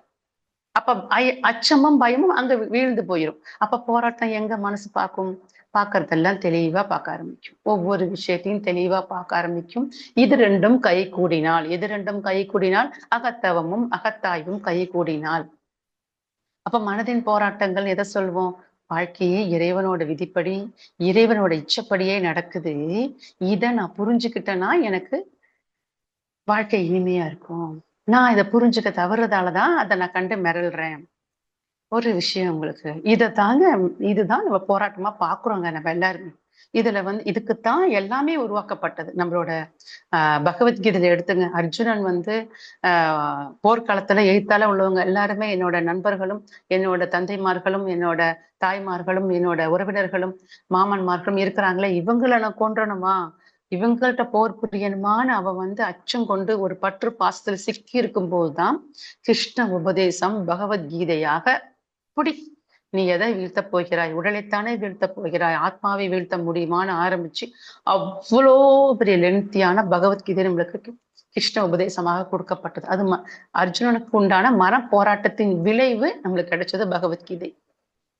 அதே மாதிரி ராமாயணம் நம்மளுக்கு வாழ்க்கையே நம்மளுக்கு ஒரு உதாரண புருஷனாக ராமர் வாழ்ந்தார். அதுல ஒரு வித்தியாசமான விஷயம் என்ன அப்படின்னா, ஒரு முஸ்லிம் மனிதர், ஒரு அறிஞர், அவர் மிகப்பெரிய ஒரு நல்ல ஒரு அறிஞர், ஒரு ரெண்டு அறிஞர்கள், ரெண்டு பேருமே முஸ்லிம்ஸ் தான். அப்ப ஒருத்தர் இன்னொருத்தர்கிட்ட கேட்கிறாரு, நீ உலகம் முழுவதும் பிரபலமாக இருக்கக்கூடிய ராமரை பத்தி உனக்கு தெரியுமா? அவர் ஏன் இவ்வளவு பிரபலமா இருக்கிறாருன்னு உனக்கு தெரியுமான்னு ஒரு முஸ்லிம் அறிஞர் இன்னொரு முஸ்லிம் அறிஞர்கிட்ட கேட்கிறார். அப்ப அவர் சொல்றாரு, எனக்கு புரியல, ஆனா எல்லாரும் கொண்டாடுறாங்கன்னு மட்டும் எனக்கு தெரியுது, எனக்கு காரணம் தெரியல அப்படிங்கிறார். அப்ப அவர் சொல்றாரு, நம்ம கொஞ்சம் தள்ளி நின்று பார்த்தா அதோட அர்த்தம் புரியும். அப்பதான் அவர் ஒரு சம்பவத்தை விவரிக்கிறாரு. நீங்களும் கொஞ்சம் உங்களுக்கு தெரிஞ்ச ஒரு விஷயம்தான், ஆனா கொஞ்சம் புதுசா கேட்கிற மாதிரி கேளுங்க. மறுநாள் ராமர் பட்டாபிஷேகம் நடக்க போகிறது. என்ன ஆகுதுங்க, அந்த அயோத்தி முழுவதும் எல்லாரும் ஒரே சந்தோஷம், ஒரே எல்லா அலங்காரம் தோரணங்கள்லாம் வச்சிட்டு இருக்காங்க. திருவிழா மாதிரி ஒரே சந்தோஷம், களகட்டி எல்லாரும் மகிழ்ச்சியில இருக்கிறாங்க. அவ்வளவு இனிப்புகள், எல்லா பலகாரங்கள் எல்லாம் பண்ணி ஒரு சிறப்பா இருக்காங்க. சீதை சந்தோஷத்துல இருக்கிறா. சீதை எதுக்கு சந்தோஷம்? சாதாரண நமது கணவர் நாளையில இருந்து மன்னராக போகிறாரு அப்படின்னு அவளுக்கு ஒரு சந்தோஷம். அவ குதூகலமா இருக்கிறா. ராமரோட கூட பிறந்த சகோதரர்கள் எல்லாரும், அங்க அம்மாமார்கள் எல்லாரும் சந்தோஷமா இருக்காங்க. இப்ப இந்த சந்தோஷத்தின் உச்சத்தில் இவங்க எல்லாம் இருந்துட்டு இருக்கும் போது கரெக்டா அந்த கைகேயிட்ட போய் இந்த மந்தார ஒரு கரெக்டா விதைச்சிட்டா. இந்த மாதிரி நீ இப்படி நடக்கக்கூடாது, நீ இந்த வரனை பயன்படுத்தி நீ பரதன் ஆட்சி கொள்ளணும், ராமரை வனவாசம் 14 ஆண்டுகள் அனுப்பணும் அழகா சொல்லி கொடுத்துட்டா. அதே மாதிரி அந்த அது வரைக்கும் அவ்வளோ பாராட்டி வளர்த்துட்டு சீராட்டி வளர்த்த அந்த தாயின் மனதுல விஷம் விழுந்துட்டு அவ போயிட்டு அதே மாதிரி தசரதன்ட்ட போய் கேட்டுறா. தசரதனுக்கு ஃபர்ஸ்ட் இப்படி ஒரு வரத்தை தெரிஞ்சோ தெரியாமலோ நான் கொடுத்துட்டேன்னு முதல்ல குற்ற உணர்வு வருது. அப்புறம் நம்மளோட பிரியத்துக்குரிய மகன் வனவாசம் செல்ல போகிறானே இந்த வரத்தால் அப்படின்னு நினைக்கும் போது அவருக்கு சொல்லனா துயரத்துல அவர் அப்படியே படுத்துறாரு. இப்ப இதை கொண்டு போய் ராமர்கிட்ட கொண்டு போய் சொல்லணும். அப்ப ராமர்கிட்ட கொண்டு போய் சொல்லணும்னா யாரு சொல்ல மாட்டாங்க, கைகேயியே போறா. கையை போயிட்டு இந்த மாதிரி அப்பா வந்து ஒன்ன வனவாசம் சொன்னாங்க தந்தை, அவர் பரதரை வந்து ஆட்சி அமைக்க சொன்னாரு அப்படின்னு சொல்லிட்டு அப்பா சொன்னார், தந்தை சொன்னார் அப்படின்னு ஒரு வார்த்தை சொல்றான். அப்போ இதே இப்ப நம்மளா இருந்தோம்னு வச்சுக்கோங்க, நம்ம சாதாரண மனிதர்களா இருந்தா நம்ம என்ன சொல்லுவோம்? அப்பா சொன்னாங்களா, அப்பா சொல்லணுமே, இது கேட்டோனே தெரியுது இது வித்தியாசமான ஒரு செய்தியா இருக்கு. அப்போ தந்தை சொன்னாதான் இது தந்தையின் மூலமாக தாய் சிற்றன்னை சொல்கிறாள், தந்தையே சொல்லட்டும் எதிர்பார்ப்பு இருக்கும். தந்தை சொன்னா நல்லா இருக்கும், இல்ல சிற்றன்னை ஏதோ ஒரு வேலை செய்யறா போல அப்படின்னு தோணும். இல்ல அதையும் தாண்டி நான் வந்து என் தந்தைக்கு மூத்த தாரம், கௌசல்யின் மகள், அப்ப எனக்கு தான் உரிமை இருக்கு அப்படிங்கிற உரிமையை பத்தி பேச தோணும். உரிமையை மீறி போனா வேற நீதிமன்றம். இதெல்லாம் இந்த காலத்து கதைகள். ஆனா அந்த காலத்துல அந்த ராமர் வந்து கேள்விப்பட்டோன்னே அதுல ஒரு வார்த்தை வருதுங்க, அன்றளர்ந்த மலர் போல, அன்று அலர்ந்த மலர் போல. ஆனா அன்னைக்கு பூத்த மலர் வந்து எப்படி கொஞ்சம் கூட மாறாம இருக்குதோ, அதே ஒரு முகத்தோட கொஞ்சம் கூட இந்த செய்தியை கேட்டோன்னா மாறாம, மன்னவன் பணி என்ன, நிந்தன் பணி என்ற, எல்லாம் நான் ஏற்கிறேன் அப்படின்னு சொல்லுவாரு. என்னன்னா, நீ அப்பா சொன்னா என்ன, நீங்க சொன்னா என்ன, நீங்க சொன்னாலே நான் கேட்பேன் அப்படிங்கிற அந்த அர்த்தத்துல அவர் சொல்லும் போது, எப்படி ஒரு மனிதரால் அப்படி சொல்ல முடியும்? எப்படி சொல்ல முடியும் அப்படி ஒரு மனிதரால்? ஒரு பரபரப்பு இல்ல, ஒரு பதட்டம் இல்ல, நாளைக்கு என்ன நான் ராஜாவா போறேன்னு இருக்கிற அந்த மனதுல திடீர்னு நீ மர உரி தரிச்சு நீ காட்டுக்கு போ அப்படின்னு சொல்ற அந்த, அது 1 வருஷம் இல்ல 14 வருஷம். இப்படி கேள்விப்பட்டோன்னு ஒரு அதிர்ச்சி பரபரப்பு இல்லாம ஒரு நிதானம் எங்கிருந்து எப்படி கடைபிடிக்க ஒரு மனிதனால் முடிகிறது, அது ஒரு மனிதனால் முடிகிறது அப்படின்னு இந்த உலகம் திரும்பி பார்க்கும்போது கண்டிப்பா அது சாதாரண மனிதனால முடியாதுன்னா முடியும். எப்பங்க ஒரு மனிதர்கள் மகான்கள் ஆகிறாங்க? சாமி சொல்வாங்க, சாதாரண மனிதன் தான் எல்லாருமே. மகரிஷியும் மகான்களும் சித்தர்களும் பிறக்கும் போதே மகான்களா யாருமே பிறக்கல, அவங்களே சொல்லியிருக்கிறாங்க. எப்போ இந்த மனதை பக்குவப்படுத்த தெரிந்தவர்களும், மனதை கையாள தெரிந்தவர்களும், மனதை எப்பவும் நிதானமாக வைத்துக் கொள்ள தெரிந்தவர்களும் மட்டும்தான் மகான்களா மாறுறாங்க. அப்ப அந்த நிதானம், அந்த ஒரு ஒரு ஒரு பக்குவ மனநிலை இந்த உலகத்தையே திரும்பி பார்க்க வைக்கிறது. அதற்கு பிறகு ஃபர்தரா ஒவ்வொரு மூமெண்ட்டும் காட்டுல நடக்கிற பல நிகழ்வுகளை பார்த்தீங்கன்னா ராமரை கரெக்டா காமிக்குது. அதனாலதான் இந்த உலகமே ராமரை போற்றுது. அப்பேற்பட்ட மனநிலை நம்மளுக்கும் கிடைக்கணும். ஒரு போராட்டத்தை நம்ம நம்ம நினைச்சா போராட்டமா பாக்குறோம். அதை நல்லா கையாள தெரியணும் அப்படின்னா நாம எப்படி இருக்கணும் அப்படின்னா அந்த மனசுக்கு பக்குவப்படுத்தணும். அந்த மனசு வந்து சொல்லுவாங்க ஒரு வார்த்தை, இது வரைக்கும் இந்த மனசை பலகீனப்படுத்தியே நம்ம வாழ்ந்துட்டோம், இன்னும் பலப்படுத்தும் முயற்சிகள் செய்யல.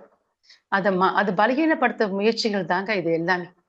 சாமிஜி ஃபர்ஸ்ட் சொன்ன 3 விஷயம் சாமி சொல்லுவாங்க. கரெக்டா வந்து அது வந்து எதுலன்னா 5 இந்திரியங்கள்ல மயக்கத்துல சிக்குண்டு கிடக்குது.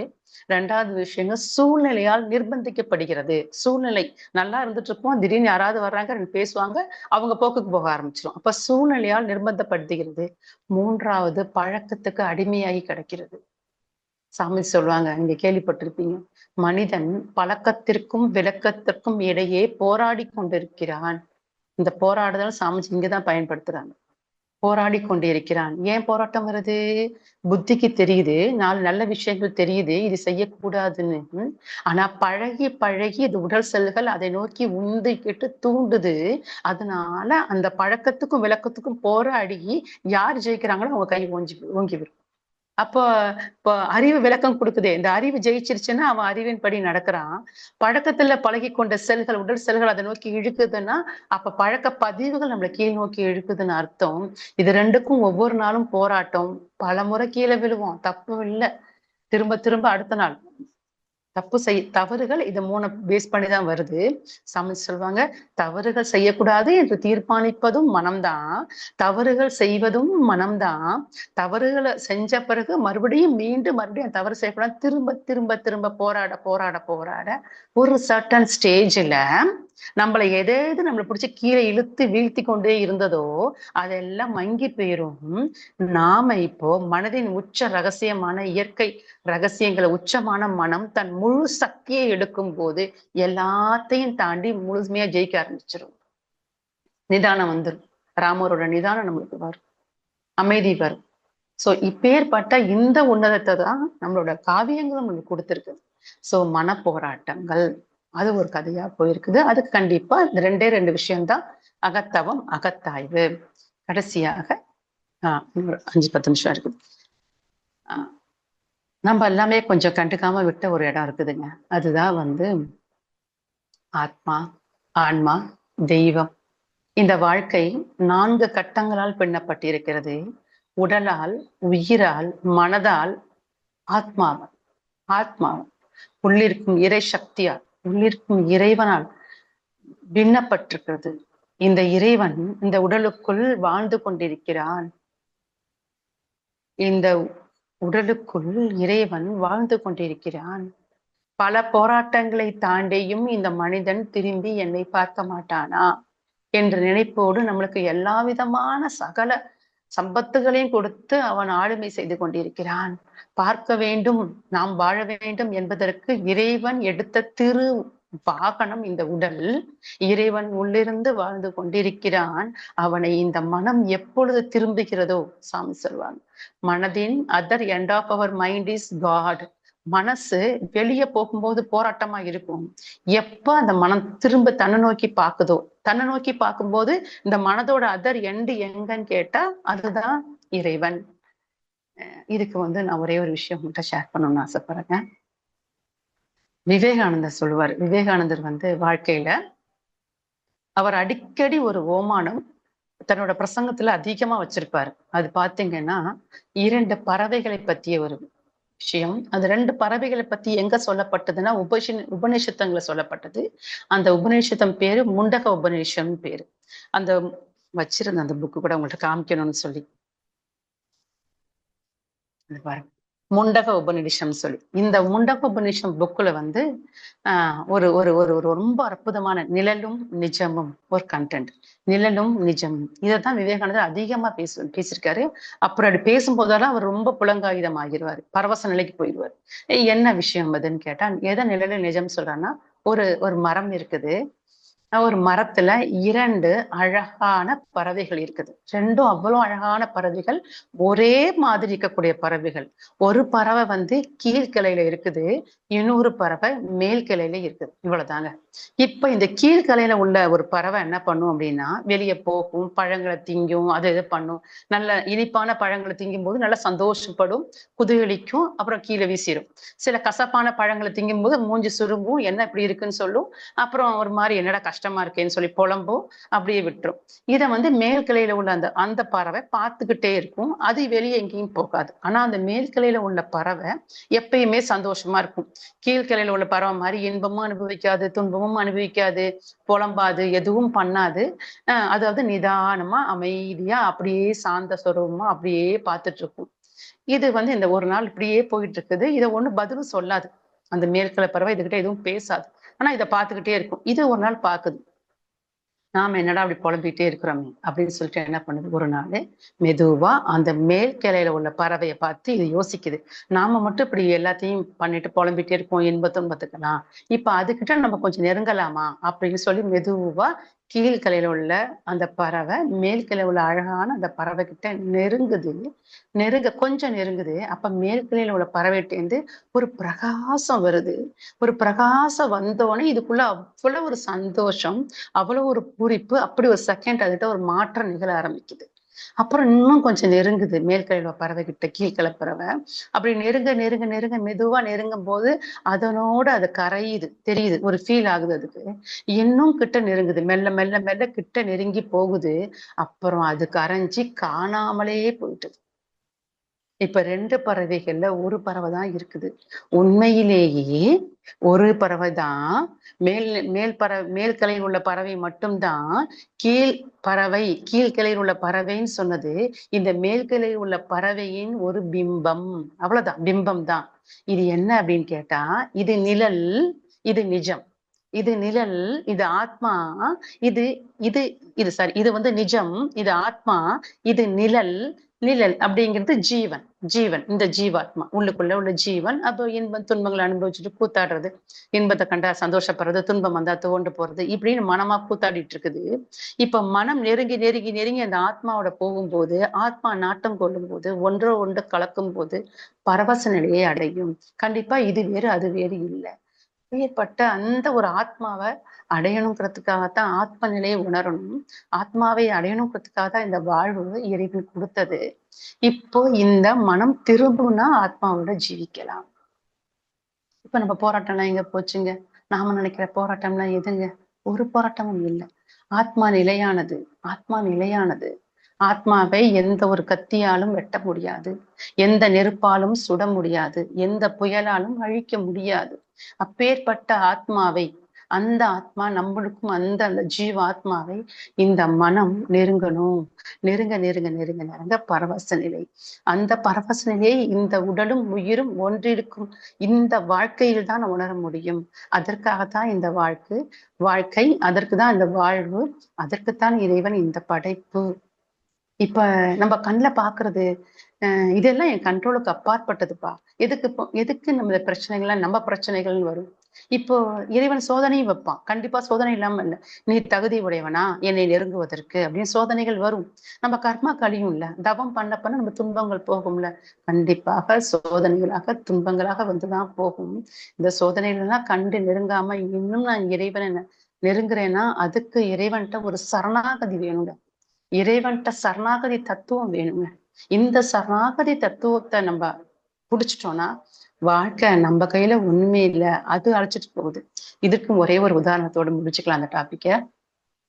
என்ன உதாரணம்னா, ஒரு நதி இருக்குது. அந்த நதியில இரண்டு துரும்புகள் பயணம் பண்ணுது.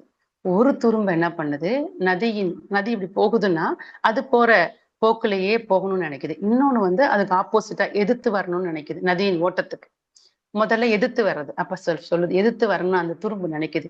இந்த நதி கடலோட கலக்க போகுது, நான் நதியை நான் போக அலோவ் பண்ண மாட்டேன், அதை அனுமதிக்க மாட்டேன், அதுக்கு நான் போட்டி கொடுப்பேன், அதை நான் போக விட மாட்டேன், என்னால் முடிஞ்ச அளவு பலம் கொடுத்து நான் அதை தடுத்தே தீருவேன்னு எதிர் திசையில போராடுது. சும்மா விடுமா நதி? அதை போட்டு பந்தாடி அங்க இங்கன்னு அலக்கழிக்குது. அப்ப ஐயோ ஐயோன்னு கத்துது அந்த துரும்பு கத்துனாலும் அது போராடுது. இதுகிட்ட எதிர்த்து போராடி நான் அதை போக விடக்கூடாதுன்னு நினைக்குது. ஒரு ஸ்டேஜ்ல அது காணாமலே போயிடுது. இது எதிர்த்து போராடின அந்த துரும்பின் நிலை. அடுத்த ஒரு துரும்பு இருக்குது. அது என்ன பண்ணுதுன்னா, இந்த நதிய நான் அதோட கடலோட கலக்கிறதுக்கு நான் உதவ போறேன் அப்படின்னு சந்தோஷம் அதுக்கு. அப்போ நான் உதவுறதுக்கு நான் என்ன பண்ணேன், அதோட சேர்ந்திருக்கேன், அது போற போக்குல நான் இருக்கிறேன், அதை அழைச்சு கொண்டு நான் சேர்த்துருவேன். அப்ப என்ன பண்ணுதுங்க, அது போற திசையில எந்த எதிர்ப்பும் இல்லாம அதோட இருக்குது. அப்ப அது போகும்போது அப்படி மேலே இறங்கி கீழே இறங்கி போகும்போது அந்த அலையா போகுது. அது சந்தோஷத்துல கூத்தாடுது, கும்மாளம் அடிக்குது, எல்லாம் பண்ணுது. எல்லாம் பண்ணிட்டு கடைசியில அதுவும் சந்தோஷமா போய் சேர்ந்துருது, சமுத்திரத்தோட கலந்துருது. இப்ப அந்த ரெண்டு துரும்பு எடுத்துக்கங்க. இந்த ரெண்டு துரும்போட மனநிலை என்ன? ஒண்ணு எதிர்த்தது, ஒண்ணு அடி பண்ணிடுச்சு. ரெண்டு துரும்பாலதான் அந்த நதி அந்த சமுத்திரத்தை கடந்துச்சா? நதியின் போக்குக்கு இரண்டு துரும்பின் மனநிலை ஏதாவது உதவிச்சா, இல்ல சறுக்கியதா? கண்டிப்பா கிடையாது. நதி அதோட வேகத்துல அது போயிட்டு இருக்கு. இரண்டு துரும்பு வேணா குய்யாமையா நான் உனக்கு உதவுறேன்னு சொல்லலாம், ஒண்ணு நான் மறுக்கிறேன்னு சொல்லலாம். ஆனா உதவுறதும் மறுக்கிறதும் அந்த துரும்பின் மனநிலையை தவிர அந்த துரும்பின் மனநிலைகள் அந்த நதியின் ஓட்டத்திற்கு எந்த விதத்திலையும் பாதிப்பு இல்லை. இதுதாங்க நம்ம வாழ்க்கை. நம்ம மனிதர்கள் நான் தான் வாழ்றேன் நம்ம சொல்லலாம். என்னவும் கிடையாதுங்க. இறைவன் நம்மளை கைப்பிடிச்சு அழைச்சிட்டு போறான். இறைவன் ஒவ்வொரு நாளும் இந்த வாழ்க்கை பல கோணங்களில் நம்மளை நெருங்கிக் கொண்டிருக்கிறது. நேற்று போல் இன்று இல்லை, இன்று போல் நாளை கண்டிப்பாக இருக்க போவதும் இல்லை. ஏதோ ஒவ்வொரு நாளும் ஒரு பாடத்தையும் ஒரு அனுபவங்களையும் கொடுத்து கொடுத்து கொடுத்து நம்மளை நகர்த்தி கொண்டிருக்கிறான். நதியின் ஓட்டம் போல நம்மளின் வாழ்க்கையில் நாம ஓடிக்கொண்டே இருக்கிறோம். இறைவனை சரணடைந்து போகும்போது நம்மளுக்கு எந்த பாரமும் இல்லை. எதிர்த்த துரும்பின் நிலைதான் நம்ம போராதான் நினைச்சா நம்ம மனநிலை. சோ இறை சரணாகதி ஆகும்போது இறைவன் தான் இந்த வாழ்க்கையை கொடுத்தான். நான் வாழ்நாட்கள் எவ்வளவு வாழ போறதுன்னு அவனுக்கு தான் தெரியும். அது வரைக்கும் ஒவ்வொரு வாழ்நாட்கள் உள்ள ஒவ்வொரு வாழ்க்கை பூரா ஒவ்வொரு வாழ்நாட்களையும் அவனே தான் என்னை ஆட்டுவித்துக் கொண்டிருக்கிறான். அவன் ஆட்டி வைக்கிறான் பொம்மலாட்டம், இது பொம்மை ஆடிட்டு இருக்குது. இப்படின்னு ஒரு புரிதலோட சரணாகதியில இருந்தோம்னா எதுவும் போராட்டம் இல்லைங்க. எதுவுமே போராட்டம் இல்லை. நம்ம சூக்ம போராட்டங்கள்லாம் பார்க்கும்போது நமக்கு நினைச்சிட்டு இருக்க போராட்டங்கள் ஒரு போராட்டமே இல்லை. இந்த ஒரு கான்செப்ட்ல சரணாகதியில வந்துட்டோம்னா எதுவுமே போராட்டம் இல்லை. இறைவன் வாழ வைக்கிறான், இறைவனே பிறப்பெடுத்தான், இறைவனே வாழ்ந்து கொண்டிருக்கிறான். இந்த உடலுக்குள்ளும் என் முன் உட்கார்ந்திருக்கும் அத்தனை ஜீவாத்மாக்களுக்குள்ளும் இறைவனே வாழ்ந்து கொண்டே இருக்கிறான்னா, பேசுறதும் கேட்கறதும் பரம்பொருளை தவிர வேற எதுவுமே இல்லை. என்னை பேச வைக்கிறதும் இறைவன் தான், உங்களை கேட்க வைக்கிறதுக்கும் இறைவன் தான், என்னை பேச தூண்டியதும் இறைவன் தான், உங்களை கேட்கவும் தூண்டப்பட்டதும் இறைவன் தான், இந்த சங்கமத்தை இணைச்சதும் இறைவன் தான். அதற்கு குருவின் அனுமதியும் ஆசீர்வாதமும் இருந்துதான் நம்ம எல்லாம் இணைஞ்சிருக்கிறோம். எந்த மனநிலையில வாழ்க்கை குதூகலமானது, போராட்டம் இல்லாதது. போராட்டமாக கற்பனையிலிருந்து வெளியே வருவோம், நிறைவாக சந்தோஷமாக ஆனந்தமாக வாழ்வோம் என்று கூறி இந்த உரையை நிறைவு செய்து கொள்கிறேன். இறையருளும் குருவருளும் என் முன் அமர்ந்திருக்கும் அத்தனை ஆத்மாக்களுக்கும் அற்புதமான நிறைவான மனமார்ந்த ஒரு அற்புதமான ஒரு வாழ்க்கை அமைவதற்கு, ஒரு நிறைவான ஒரு வாழ்வு அமைவதற்கு துணையாய் காப்பாய் வழியாய் நிற்கட்டும் என்று கூறி எனக்கு வாய்ப்பு கொடுத்த சங்கத்தினருக்கும் இது நேரம் வரை கேட்டுக்கொண்டிருந்த உங்கள் அனைவருக்கும் நன்றி கூறி நிறைவு செய்து கொள்கிறேன். வாழ்க வையகம், வாழ்க வையகம், வாழ்க வளமுடன். குருவே சரணம். தற்பொழுது அம்மா அவர்கள் நம்முடைய கேள்விகளுக்கு சிறப்பாக பதிலளிக்க இருக்கின்றார்கள். கேள்வி கேட்க விரும்பும் அன்பர்கள் தங்களுடைய கைபேசியை தாங்களே அட்மிட் செய்து கொண்டு கேள்விகளை மட்டும் சுருக்கமாக கேட்கும் பொழுது அனைவருக்கும் அது பயனுள்ளதாக அமையும் என்பதை அன்போடு தெரிவித்துக் கொள்கிறோம். முதலாவது அன்பராக கிருபாநிதி அம்மா அவர்களை அன்போடு அழைக்கின்றோம். வாழ்க வளமுடன் கிருபாநிதி அம்மா. அம்மா நாராயணி அம்மா வாழ்க வளமுடன். சுபாமா வாழ்க வளமுடன். வாழ்க வளமுடன் மாமா, வாழ்க வணக்கம். வணக்கம்மா, வாழ்க வளமுடன். வாழ்க்கையும் போராட்டமும், நிறைய போராட்டம் எல்லாம் பண்ணிருக்கான். ஆனா இவ்வளவு எப்படி பண்ணணும்னு தெரியல. அதெல்லாம் வாழ்க வளமுடன், ரொம்ப சிறப்புமா. ஆமா, இப்ப வசதி இல்லாதவர்கள் கூட வசதியும் பதவி உள்ளவர்களுடைய போராட்ட வித்தியாசமா இருக்கு. இப்ப நம்மளே பாக்குறோம் பாருங்க, அது ஒண்ணு. ரெண்டாவது வந்துமா, இப்ப நம்ம படகு ஓட்டுறது அழகான எக்ஸாம்பிள். படகுல போறாங்க, படகோட்டி அந்த துடுப்பையும் அந்த தண்ணியில எப்படி போறதுங்கிறதே அவர் பழகிட்டார். ஆனா உள்ளே இருக்கவங்களுக்கு அந்த சுகம் மட்டும்தான் தெரியுது, அந்த போராட்டத்தை பத்திய ஒரு அருமை தெரிய மாட்டேங்குது. அந்த எப்படி போராடி அவர் ஓட்டுறாரு, அவருக்கு பழகிருச்சு, நம்ம சுகமா போயே பழகிடுச்சு. அப்படி ஒண்ணு எடுத்துக்கலாம். இன்னொன்னுமா, இவ்வளவு போராட்டத்திலையும் உள்ளே இருக்க ஆன்மா, ஆத்மா, இறைவன் அது நம்மளை எப்படி பாக்குது? இப்ப நீங்க சொன்னதை வச்சு பார்த்தா எல்லாமே சரணாகதி அப்படின்னு யாருமே இருக்கிறது மாதிரி தெரியலாமா. காலையில எந்திரிச்சா குக் பண்றதுல இருந்து வெளியே போறது வரைக்கும் ஒரு சின்ன போராட்டம் இருக்கத்தான் செய்யுது. ஆனா அந்த போராட்டத்தையும் இனிமையா எடுத்துக்கலாம்லம்மா. அது அந்த போராட்டத்தை எடுத்துட்டு போலாம்ல. எதம்மா போராட்டம் சொல்றீங்க? இல்லம்மா, பொதுவா இப்ப நம்ம ஒரு இடத்த கடந்து போறோம். இது ஒரு இப்ப நம்ம லைஃபையே இப்ப இந்த 18 வயசுல திருமணம் ஆகும்போது நமக்கு பல போராட்டங்கள், இப்ப நான் வயசாயிடுச்சு, எண்ணங்கள் அதை எப்படி கடந்து போவோம் அப்படிங்கிறதுக்கு ஒரு துணிவும் துணிச்சலும் ஒரு பலமும் வேணும்லம்மா. அந்த போராட்டமே வேணாம்னு நினைக்க முடியாதுல்ல. எண்ணங்கள் கண்டிப்பா இருக்குமா, லைஃப் லாங் இருக்கும், நம்ம கூட தான் இருக்கும், அது லைஃப் லாங் இருக்கும். அந்த எண்ணங்கள்ல போராட்டம்ங்கிறது எண்ணங்கள் கண்டிப்பா, எண்ணங்கள் நம்ம கண்ட்ரோல் பாசிட்டிவா எடுத்துக்கலாம் இல்லையா? பாசிட்டிவா நம்மளை வழி நடத்துதுன்னு எடுத்துக்கலாம். இல்லம்மா, எண்ணங்கள் அதுதான் சாமி சொல்றாங்க. எண்ணம் ஆராய்தல ஒரு வார்த்தை சொல்லியிருப்பாங்க, எண்ணங்களை கண்காணியுங்கள்னு சொல்லுவாங்க. எண்ணங்களை கவனிங்க, எண்ணங்களை ஆராய்ச்சியில் வச்சு கொள்ளுங்க. எண்ணங்களை ஆராய்ச்சியில் வைத்துக் கொள்பவன் ஞானி ஆகிறான். ஒரு மனிதன் ஞானியா ஆகணும்னா அவன் தனக்குள்ள தோன்ற எண்ணங்களை ஆராய்ச்சி பண்ணணும். ஆராய்ச்சின்னா கவனிக்கணும், கவனிச்சாதான் ஆராய்ச்சி பண்ண முடியும். இப்போ தோன்றதெல்லாம் நம்ம செஞ்சிடறோம் அப்படின்னா, உள்ளிருந்து இன்னும் அழகா சொல்லுவாங்கம்மா, நம்ம எண்ணங்கள்லாம் எதுன்னா அந்த ஆன்மா இருக்குல்ல, ஆன்மாட்ட உள்ள தேவையில்லாத கழிவுகள் தான் எண்ணங்களா கொப்பிடிச்சிட்டு வெளியே தள்ளுதான். அப்ப எண்ணங்கள் வெளியே தள்ளப்படுது, உந்திக்கிட்டு கொப்பிடிச்சு வெளியே தள்ளுது அப்படின்னா, இதுல எந்த எண்ணத்துக்கு நான் விடை கொடுக்கணும், எது நல்ல எண்ணங்கள், எது நல்ல பயன்களை. எண்ணங்கள்ல நல்ல எண்ணங்கள் தீய எண்ணங்கள் கிடையாது. அது செஞ்சா வரக்கூடிய விளைவுகளை வச்சுதான் நல்ல எண்ணங்கள் தீய எண்ணங்கள் பிரிக்கிறோம், அவ்வளவுதான்.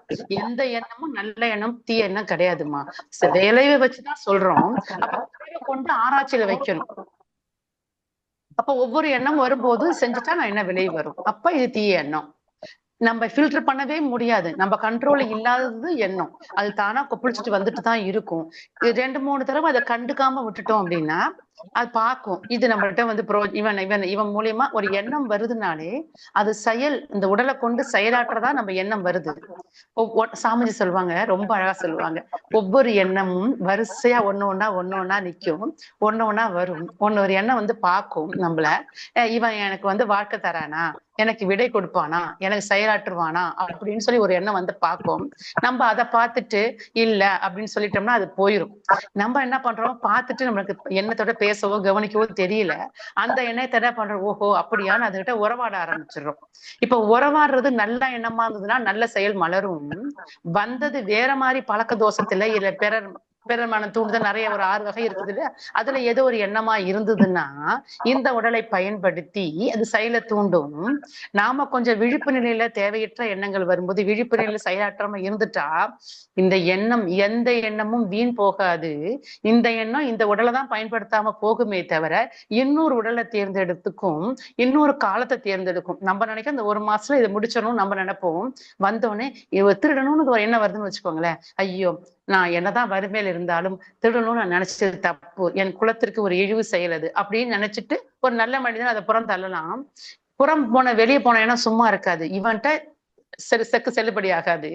அப்ப வேற ஒன்றுட்ட உள்ள போய் அவன் ஏற்கனவே யோசிச்சுட்டு இருப்பான், திருடனாமா வேணாமான்னு. இவன்ட்ட கரெக்டா உள்ள போய் அவனை தூண்டி அவனை செய்ய வச்சு தன்னோட வேலையை முடிச்சிருவோம் எண்ணம். அவ்வளோ பவர்ஃபுல்லானது. அப்ப ஆட்கள் மாறி போச்சு, காலம் மாறி போச்சு, ஆனா எண்ணம் நிறைவேறதான் செய்யும். இதற்கு நாம இடம் கொடுக்கல. அப்ப ஆராய்ச்சியில இருக்கும் போது நம்ம இடம் கொடுக்க மாட்டோம். இப்ப இது ஒவ்வொன்றும் ஆராய்ச்சிக்கு எடுக்கும் போது எண்ணங்களை அப்படியே பார்த்துட்டு இருக்கும் போது அது நம்மள்ட்ட இந்த உடலை பயன்படுத்த முடியாட்டி அது விலகி ஓடிடுமா. அதுதான் அப்ப வந்து எண்ணங்களை போராட்டமே வராது. 1 மாசம் சாமி சொல்லுவாங்க, 1 மாசம் 2 மாசம் கொஞ்சம் விழிப்பு நிலையில இருந்து எண்ணத்தை ஆராய்ச்சி பண்ணுங்க. நம்ம எண்ண மாறுதல் என்ன சொல்லிருக்கோமா, நம்ம மந்த்லி ஒன்ஸ்ன்னு சொன்னோம், பத்தாதுமா. டெய்லியும் ஆராய்ச்சியில வச்சுக்கணும். அப்பப்ப முடிஞ்சா ஒரு நோட்டு கூட போட்டு எழுதலாம். நோட்டு போட்டு எழுதி நம்ம அந்த எந்தெந்த எண்ணம் செயல் வடிவம் பெற்றுது அப்படி டிக் ஆகும். சில எண்ணங்கள் வரும்போது தெரியும், இது கண்டிப்பா இது என்னோட குலத்துக்கும் என்னோட குணத்துக்கும் என்னோட அந்தஸ்துக்கும் என்னோட பதவிக்கும் இந்த செயல் நான் செய்ய முடியாது, இந்த எண்ணத்துக்கு நான் விடை கொடுக்க மாட்டேன்னு ஒரு முடிச்சு போட்டு அப்படி வச்சுட்டோம் அப்படின்னா அது நம்மகிட்ட அதோட தாக்கம், அது எழுந்துச்சு வந்தது இல்ல, வேகம் கொப்பளிச்சு வந்தது இல்ல, அதோட என்ன சொல்ல, அதோட பவர் குறைஞ்சிரும், அதோட பலகீனமாயிரும், குன்றி போச்சுன்னா அமுங்கி போயிடும். அப்போ நம்ம போட்ட முடிச்சு ஸ்ட்ராங்கா இருக்கணும். அப்ப கொஞ்ச நாள் முடிச்சு போட்டு பழகிட்டோம்னா அப்ப நல்ல எண்ணங்கள் மட்டும்தான் உள்ள பிடிச்சிட்டு வரும், நல்ல செயல்களை செய்ய வைக்கும். இறைவனுக்கு தேவைதானே. இறைவன் ஆட்சி உள்ள புரிஞ்சுட்டானா இறைவன்டேந்து வரக்கூடிய எண்ணங்கள் எப்படி இருக்கும், தூய்மையா இருக்கும். இறைவன்டேந்து வரக்கூடிய செயல்கள் எப்படி இருக்கும், செம்மையா இருக்கும். இறைவன்டேந்து வரக்கூடிய சொற்கள் எப்படி இருக்கும், இனிமையா இருக்கும். அப்ப நம்ம சாட்சாத் இந்த இறைவனே ஆகும்போது இறைவன் இந்த உடலையும் உயிரையும் பயன்படுத்தி அவன் இந்த ஆத்மா ஜீவாத்மா இறைவன் வாழ ஆரம்பிப்பான். குப்பையெல்லாம் வெளியே தள்ளுறோம், தூய்மை செய்வோம். தூய்மை செய்ய அகம் மலர முகம் மலரும், வாழ்க்கை மலரும், வந்த நோக்கம் பூர்த்தியாகும், நிறைவாக வாழலாம். கொஞ்சம் தேவை பயிற்சி மட்டும்தான்மா. பயிற்சி, கொஞ்சம் வைராக்கியம் போதும். மனசு விட்ட சொல்லலாம், பல ஜென்மமா என்னை தோத்திட்டே வர்ற, நீ சொன்னதெல்லாம் கேட்டு எத்தனையோ வருஷம் நான் வாழ்ந்துட்டேன், இனியாவது இந்த ஜென்மத்திலேயாவது நான் இறைவன் அடையணும், முக்தி அடையணும் அப்படின்னு சொல்லி அதுகிட்ட ஸ்ட்ரிக்டா சொல்லிட்டோம் அப்படின்னா, கொஞ்சம் அந்த ஒரு ஆர்வம் நம்மகிட்ட அதிகமா இருந்ததுன்னா எந்த ஒண்ண ஓட்ட கத்துக்கிட்டாலும், வண்டியோ சைக்கிளோ காரோ எதை ஓட்ட கத்துக்கிட்டாலும் கத்துக்கிற ஆர்வம் இருக்குல்ல, கத்துக்கிற ஆர்வம் அதிகமா இருந்தா அது ஆட்டோமேட்டிக்கா அது கத்துக்கிட்டே தீரும். அதே மாதிரி முக்தி அடையணும், ஒழுங்கா வாழணும், செம்மையா வாழணும் அப்படின்னு ஆர்வம் நம்மகிட்ட அதிகமா இருந்துச்சுன்னா எல்லாமே செதுக்கப்படும். எண்ணங்கள் செதுக்கலாம். எண்ணங்கள் தான் நம்ம வாழ்க்கையை நிர்மாணம் பண்ணுது. ஸோ அதை கொஞ்சம் கவனிச்சு செதுக்கிட்டோம்னா அவ்வளவுதான். கற்சிலை தானம்மா, கல்லு செதுக்கப்பட்ட அழகான சிலை, தெய்வம் சிலையா தெரியுது. தேவையற்ற எண்ணங்களை கழிச்சு கட்டிட்டோம்னா தூய்மையான எண்ணங்கள் வெளியே வரும்போது தெய்வ சுரூபமாங்களே நம்ம வாழ்க்கை ஆயிடும். நன்றிம்மா. வாழ்க ரொம்ப வளமுடன். சிறப்பா, ரொம்ப நன்றிம்மா. எண்ணங்கள் வரும்போது விளைவறிந்த விழிப்பு நிலையோடு செயல்படுறது ரொம்ப முக்கியம். ஆ அதுதான் கரெக்ட் கண்டிப்பா. கரெக்ட். விழிப்பு நிலை. அத மட்டும் ஒரு அவேர்னஸ் மட்டும் நம்ம வச்சுக்கணும். கண்டிப்பா. அதுக்கு நம்மளுடைய நம்ம எண்ணங்களும் நம்மளுடைய கர்மாவும் உதவி செய்யணும். நன்றிம்மா. வாழ்க வளமுடன். வாழ்க வளமுடன்மா. கண்டிப்பா உதவி செஞ்சிருக்குமா. அதனால கண்டிப்பா. தான் இந்த சங்கமத்துல இங்க கூடியிருக்கிறோம். வந்திருக்கோம். சத்சங்கம் வந்திருக்கோம். ஆ இல்லன்னா இங்க வந்து உட்கார்றதுக்கும் இப்படி கேட்கறதுக்குலாம் ஒரு பொறுமை இருந்திருக்காது நம்மளுக்கு. கண்டிப்பா நன்றி. எத்தனை ஜென்மத்திலேயோ ஏதோ நல்லது நிறைய செஞ்சிருக்கிறோம். அந்த புண்ணிய கர்மம் தான் நம்மள கொண்டு இப்படி ஒரு சத்சங்கத்தை கேட்க வச்சு, பேச வச்சு, சிந்திக்க வைக்குது. எல்லாமே குரு நம்ம வாழ்க்கையில உள்ள வரதே மிகப்பெரிய ஒரு புண்ணியமான விஷயம். அந்த புண்ணிய கர்மா நம்மகிட்ட இருக்கிறதால தான் நம்ம ஆன்மீகத்துல பயணம் பண்ணிட்டு இருக்கோம். அவ்வளவுதான். நன்றிம்மா. ரொம்ப சிறப்பு. வாழ்த்துக்கள். வாழ்க வளமுடன். வாழ்க நன்றிம்மா. வளமுடன். நன்றி. வாழ்க வாழ்க வளமுடன். வளமுடன். வாழ்க வளமுடன். நன்றிம்மா. நன்றி. நன்றி. நளினியம்மா, நன்றிம்மா. வாழ்க வளம். நன்றிகள் அம்மா. வாழ்க வளமுடன் அம்மா. அடுத்த அன்பராக கவிதாம்மா, நீங்க அட்மிட் பண்ணிட்டு அம்மா கிட்ட பேசலாமா? அம்மா வாழ்க வளமுடன். அம்மா வாழ்க வளமுடன். அம்மா வாழ்க வளமுடன். கவிதா அம்மா சொல்லுங்க. எண்ணத்துக்கும் வாழ்க்கைக்கும் போராட்டம், எண்ணத்துக்கும் உடலுக்குமே போராட்டம். இதுல இருந்து எப்படிமா வர்றது? ஆக்சுவலாமா எண்ணங்கிறது சூக்குமமானது. ஒரு விஷயம் தெரியுமா நம்மளுக்கு? ஆஹ் மனதின் மனதின் ஸ்தூலம் இந்த உடல், இந்த உடலின் சூக்குமம் மனம். எண்ணம்ங்கிறது ஒரு சூக்குமா இருக்குது. அதோட ஸ்தூலம், அதுக்கு உருவம் இருக்குதுன்னா இந்த உடல். இந்த உடலுக்கு ஒரு சூக்குமம் இருக்குதுன்னா அது மனம். இதுதான் சொல்றாங்க மகான்கள். ஆனா அதுதான் நடக்குது வாழ்க்கை. இப்ப எண்ணத்துல ஏதாவது குறைபாடுகள் இருக்குது அப்படின்னா, நம்ம மனசுல அங்கங்க முடிச்சுகள், அங்கங்க தேக்கங்கள், அங்கங்க தடைகள் இருக்குதுன்னா அதுதான் இந்த உடலை பாதிக்குது. நம்மளுக்கு வர உடலுக்கு வர வியாதிகள் வந்து ஏதோ நம்ம கர்மால தூக்கிட்டு வந்த வியாதிகள் எல்லாம் கம்மிதான். நம்ம செயல் செஞ்சு நம்மளோட செயல்கள் தவறாம இருக்கும்போது, இப்ப அதிகமா சாப்பிடுறோம், வாந்தி பேதி வருது. இந்த மாதிரி செயல் செஞ்சு வர நோய்கள் எல்லாம் கம்மிதான். நம்மள்ட்ட வர புது புது வியாதிகள் எங்கேருந்து வந்துச்சுன்னா, நம்ம மனசு கொடுக்கிற எண்ணங்கள், தேவையற்ற மனம் அங்கங்க தேக்கமுற்று ஒரு சில முடிச்சுகளை போடுதாமா உடம்புல. அந்த முடிச்சுகள் நரம்பு முடிச்சுகளாகவும் அந்த ரத்த ஓட்டம் அந்த போற பாதைக்கு தடையாகவும் இருக்கிறதுதான் அங்கங்க தேக்க வியாதிகளா வருது அப்படிங்கிறாங்க. எண்ணங்களை கவனிச்சுட்டா உடல் ஆரோக்கியமா இருக்குமா? எண்ணங்கள் நம்ம அப்பப்ப உங்களுக்கு தேவையில்லாதெல்லாம் ஒவ்வொரு முடிச்சா உளுத்து விட்டோம்னா ஃப்ரீயா இருக்குமா உடலு? எண்ணங்கள் ரொம்ப முக்கியம். பழக்கப்படுத்திக்கலாம். நோட்டு வேணா வச்சுக்கோங்களேன். கொஞ்ச நாள் ஒரு 10 நாள் வைரி ஆகிக்குமா பாருங்க. அதுவே கொஞ்சம் கொஞ்சமா அந்த எண்ணம் தேய்மானம் ஆயிரும். தேவையில்லை எண்ணங்கள்லாம் நம்மள டிஸ்டர்ப் பண்ணது இல்ல. நமக்கு என்ன பிரச்சனை தெரியுங்களாமா? நம்ம வாழ்க்கையில நம்மள கவனிச்சதை விட மத்தவங்களே அதிகம் கவனிப்போம். அவங்க அப்படி பண்றாங்களே என்ன பண்ணேன்னு கவலைப்படுறோம். அவங்க இப்படி இருந்தா நல்லா இருக்கணும்னு எதிர்பார்ப்பு கொள்றோம்.